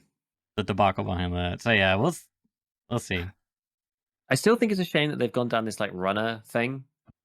Like that's one of the beauty of things about Ark is that like you play how you want to play. Mm. You don't feel like you're forced down any particular like Yeah, archetype of character. Like yeah, it doesn't even really matter. Like why would you do it this way? It's like it's a stylistic thing more than anything else. But like, you pick your runner, but you don't get to choose kind of like how you look, right? Like in Ark, you can pick like whatever you hmm want to look like, and then you can pick whatever abilities you want. Like they're different. Those two things are separate. Like I'm not sure why yeah. you'd have these two things combined together like in this game, and they don't seem. That's the one thing. It does sound like they've changed a lot of the systems about the way that the augments work and like the mods and everything else. But the fact that they've still stuck to this like shells thing, Yeah, it'd be cool. Like, it'd be much cooler if you could just like plug different parts together and that you'd look different depending on how you that would be really or how cool. your augments worked or whatever. That That'd be would like really that'd be like even more neat in some that would ways. even play into the gameplay because then now there's like a visual element Mm, where, yeah, because this I 100% agree with you. I don't think they're gonna do this because I think they're like someone at the top is like, well, it worked for Blizzard. You know what I mean? It's like someone's still got this boomer thing where it's like we have to have, hero. It's a hero shooter. We got to have we need a healer class. yeah. We need these archetypes. And I agree. I don't think it works in these extraction games. It's very counter to the experience of you because, and I think a prime example of this, they talk about how this was something that they were hyping up, and I'm just like, guys, I think this is gonna be detrimental. They were trying to hype up how, they have all this loot, and you could take like a basic gun and make it into like, something really cool with like a golden attachment, whatever. Okay, sure. Mm. Then they're like, you could do the same thing if you're a runner. You can get your, and then on the one of the screens they got like they're showing like I don't know what's her name, Jet. I can't even remember her name. Goth mommy. What's her name? Freaking I don't remember. that's I mean, not a good sign when you can't remember the names, Giga, not a good sign. One of the female characters who's quick and agility, they were showing like dragging a core, and the core said like required for Jet or whatever her name is. I can't remember. It's so bad I can't remember because I played her. That's all I played. Um, so yeah, I don't know. That's gonna be terrible because you go in right. If you find a core that's not for the character you play, it's completely useless to you. What, who cares if it's golden? Like, maybe I'm gonna like. Am I really gonna be incentivized if I play the medic? You know what I mean? Am I really gonna be incentivized to go play like the guy who runs in? Because I got this. Maybe, but like, why not just have a system where, as you said, you just sort of like you create your own class? Oh my god, I don't know. To me, that's just kind of like I feel like they're shooting themselves in the foot with this decision. But who knows? Maybe this will be. I mean, no offense, but maybe this will be like the console shooter. I don't know. Is Ark like the console shooter? Kind of. I'd be curious to know. Maybe that's what we're trying to do. Who knows? Whatever.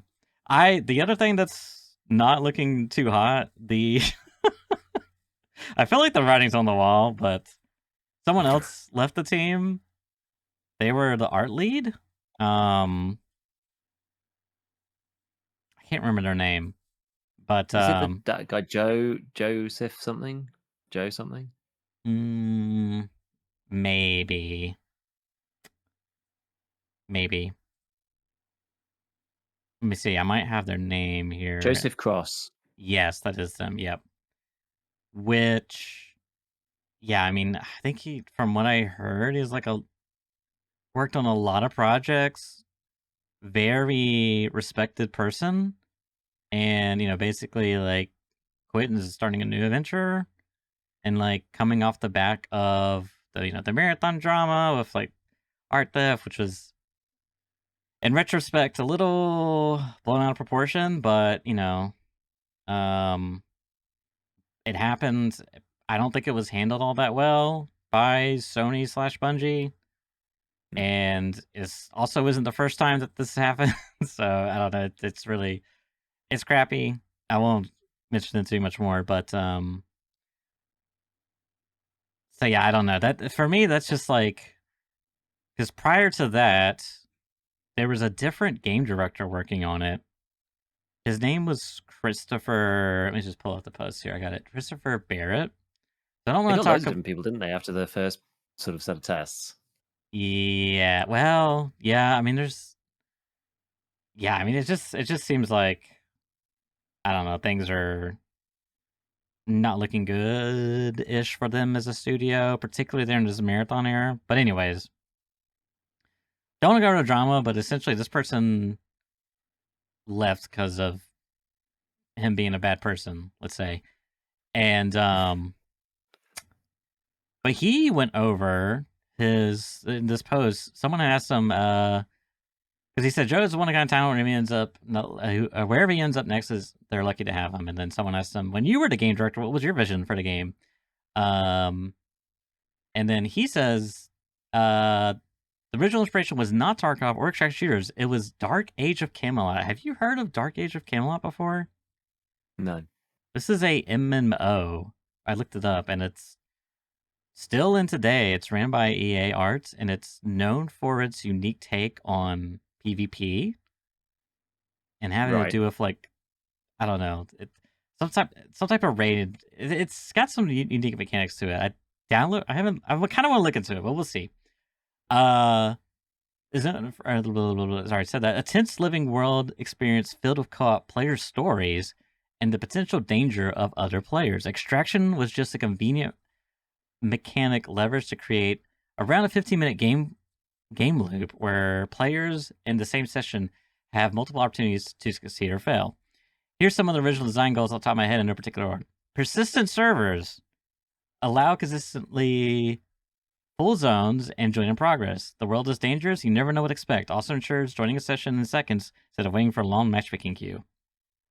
Living world. Focus on emergent dynamic events, long tail aspiration content, and evolving player driven content. Focus on player stories, PvE encounters, survival teamwork, exploration, discoveries, unique fun experience every run. Survival elements like broken limbs, leaking air tanks, mental paranoia, ensuring every run creates a unique player story and clever adaptation, leading to success or failure. Marathon IP, narrative rich PvP, competitive game featuring deep lore. I mean, some of this stuff is like whatever. I think, Yeah. just kind of like, I won't say like too corporate talky, but anyways, the main thing that stands out is, oh my god, persistent servers. Like, why did he have to do what he did? Like, God, I'm craving Giga a game of persistent servers. I'm like so tired of raid timers. I'm just so tired. Hmm.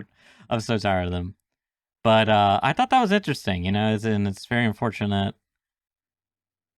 Whatever. I mean, I don't know. I've also like thought about how you probably have to start like for example of BSG. I saw a post in regards to Tarkov SP and performance because of Tarkov SP, you have to run. You got to run the bot logic, and that all runs on your machine, local machine. You remember when Yeah. Tarkov PVE first came out and it ran all the bots on their machine and people complained it was unplayable? Well, kind of dealing with a similar thing here. And one of the things people talk about is like, well, why can't BSG just enable multi-threaded processing? Because Tarkov doesn't have multi-threaded support. It only uses your logical cores, your physical cores. And someone put out a very in-depth explanation, and I don't know what the actual. How do I open this in a new open link? I don't know the validity of stuff, but they say Bottom line is you basically have to rebuild the game from the ground up to support molding terrain the same way professional software does, like Blender, AutoCAD, Photoshop. It's quite complex. You can't just slap an existing game software to effect. It has to be built in way from the start. So it's not just like a plugin, basically. And so that kind of, that's probably like a similar idea with like persistent servers. Like you probably just can't like tick on the persistent servers box, like you probably need to start from the ground up with this type of vision, I would imagine. But like Arc Raiders, man, that game would just be so much more enjoyable for me if it had persistent servers, because I can't tell you how many times I've died from like 1 second to the extract, and usually it's like some minor issue, like I didn't get the slide because it wasn't like a perfectly per slope surface, or I couldn't find the quest item in time, and I took some just like a fireball burner got me when I was looting. Something annoying that's just like it just like ruins the, because the other part, obviously this, but the other part is the longer you're in the raid, usually the safer it is. Is usually how it goes. Especially in a game like Arc Raiders, where you got those little Raider hatch keys, and it's like nobody's. I don't think I've ever seen a player run into each other at the Raider hatch, extract with like 10 seconds left. It just doesn't happen. So I just really, you remember Cycle Frontier? That was by far the best feature it had, and it wasn't enough. But I'm just hoping the Yeah, next sad that game game. was good, but yeah. Yeah, that definitely was the highlight for that game for me. But yeah, Element of Progress in chat says Grey Zone. That is persistent servers, yeah, I which guess is it true. does. Yeah, I don't know. I'm just like Grey Zone for me needs Problem like is, Grey Zone, like when it when you needs last played Grey Zone was a persistent server with persistent trees. input. Yeah, I mean, the graphic settings, whatever, but it was like a persistent 40 Oh, I kilometer see what you're square of saying. like trees Yeah, with maybe some AI. but I mean, That was yeah, bad. That was about it. to Like there their wasn't much point. in. Like yeah, it's got the ingredients, right? But like not. Yeah, It's a lot. It was a lot better last time I played it. But we're waiting. Apparently that's been delayed. Apparently that was delayed until next year, the next patch. what did we say I still have high hopes for originally? that game. I Yeah, think what they did we said it was say? going to be September. Well, no. Back when that game was first making the rounds, I feel like did I say like 2 years in the oven? Because I feel like it needs like more like 5. Because I think it's already been it's already been at least a year, maybe 2, probably Oh 2. yeah, like that. I think their roadmap was 4 or something. Okay, yeah, So like yeah, it's just got a lot to go. I mean, it's the last update was what 0.3, and 0.4 has been pushed out a delays. little bit. 0.3 was a lot better. As I said, I still have high hopes for that game. I'm still going to check out every major patch and see what's new and how it goes. Apparently, the last one I have seen, because I do keep on top of it a little bit, Mm. and apparently there have been some like major performance improvements. So next time, I'm not going to check it out just to see, but in the next like iteration, I'm going to find if there's been like another 20 FPS or something been added, then like that pushes the game into like a really quite nice state. And when I played it last time, because it's got integrated frame gen inside it does actually work relatively well. It did last time when I played it, so it was good. But yeah, they're taking their time. But yeah, then that's the only other one really that's got any chance, I think, with this persistent servers type thing. It's the only other one that's got a chance. Yeah. There was Yeah. one other random thing for Marathon, by the way, that I did. I was just going back through because I remember I did Mm-hmm. made a post about it. There was one thing that I'd forgotten that they showed, which was that there's like dead body degradation, so you Oh can yeah, tell how yeah, long someone's been there for. Which I was like, oh, that's actually really neat. yeah. I did like that. Not like in Tarkov, that'd be so cool. Like to get information out of the world Yeah, like yeah, that. It's so good for like the sandbox. yeah, for sure. So the fact they've got like some ideas like that coming in is a good thing. It adds to the richness of Mm-hmm. the whole world in general. It's a bit like Ark with like the with the little light sensors showing different colors and like people giving away information. Like that's a lot of what these games are about. It's like where are the shots coming from? Can you tell what kind of gun it is? Like how many people are there? Are they being attacked by the AI? What the AI is saying? Use that information to your advantage. Like that's what makes these games interesting a lot of the time. So Yeah, it's like feeling like you made good choices. I think yeah, that's giving you like usually. tidbits of information. If you have no information, then like you do have no agency. If you have all the information, then the game's kind of dull. But having like Yes. some information's hidden, you're kind of making guesses based upon like the Yeah. little bits of information that you It's have still taking available. risk. It can't be risk. Mm, Yeah, for sure. yeah. So we'll see. That I think it's supposed to come around sometime in March. Something.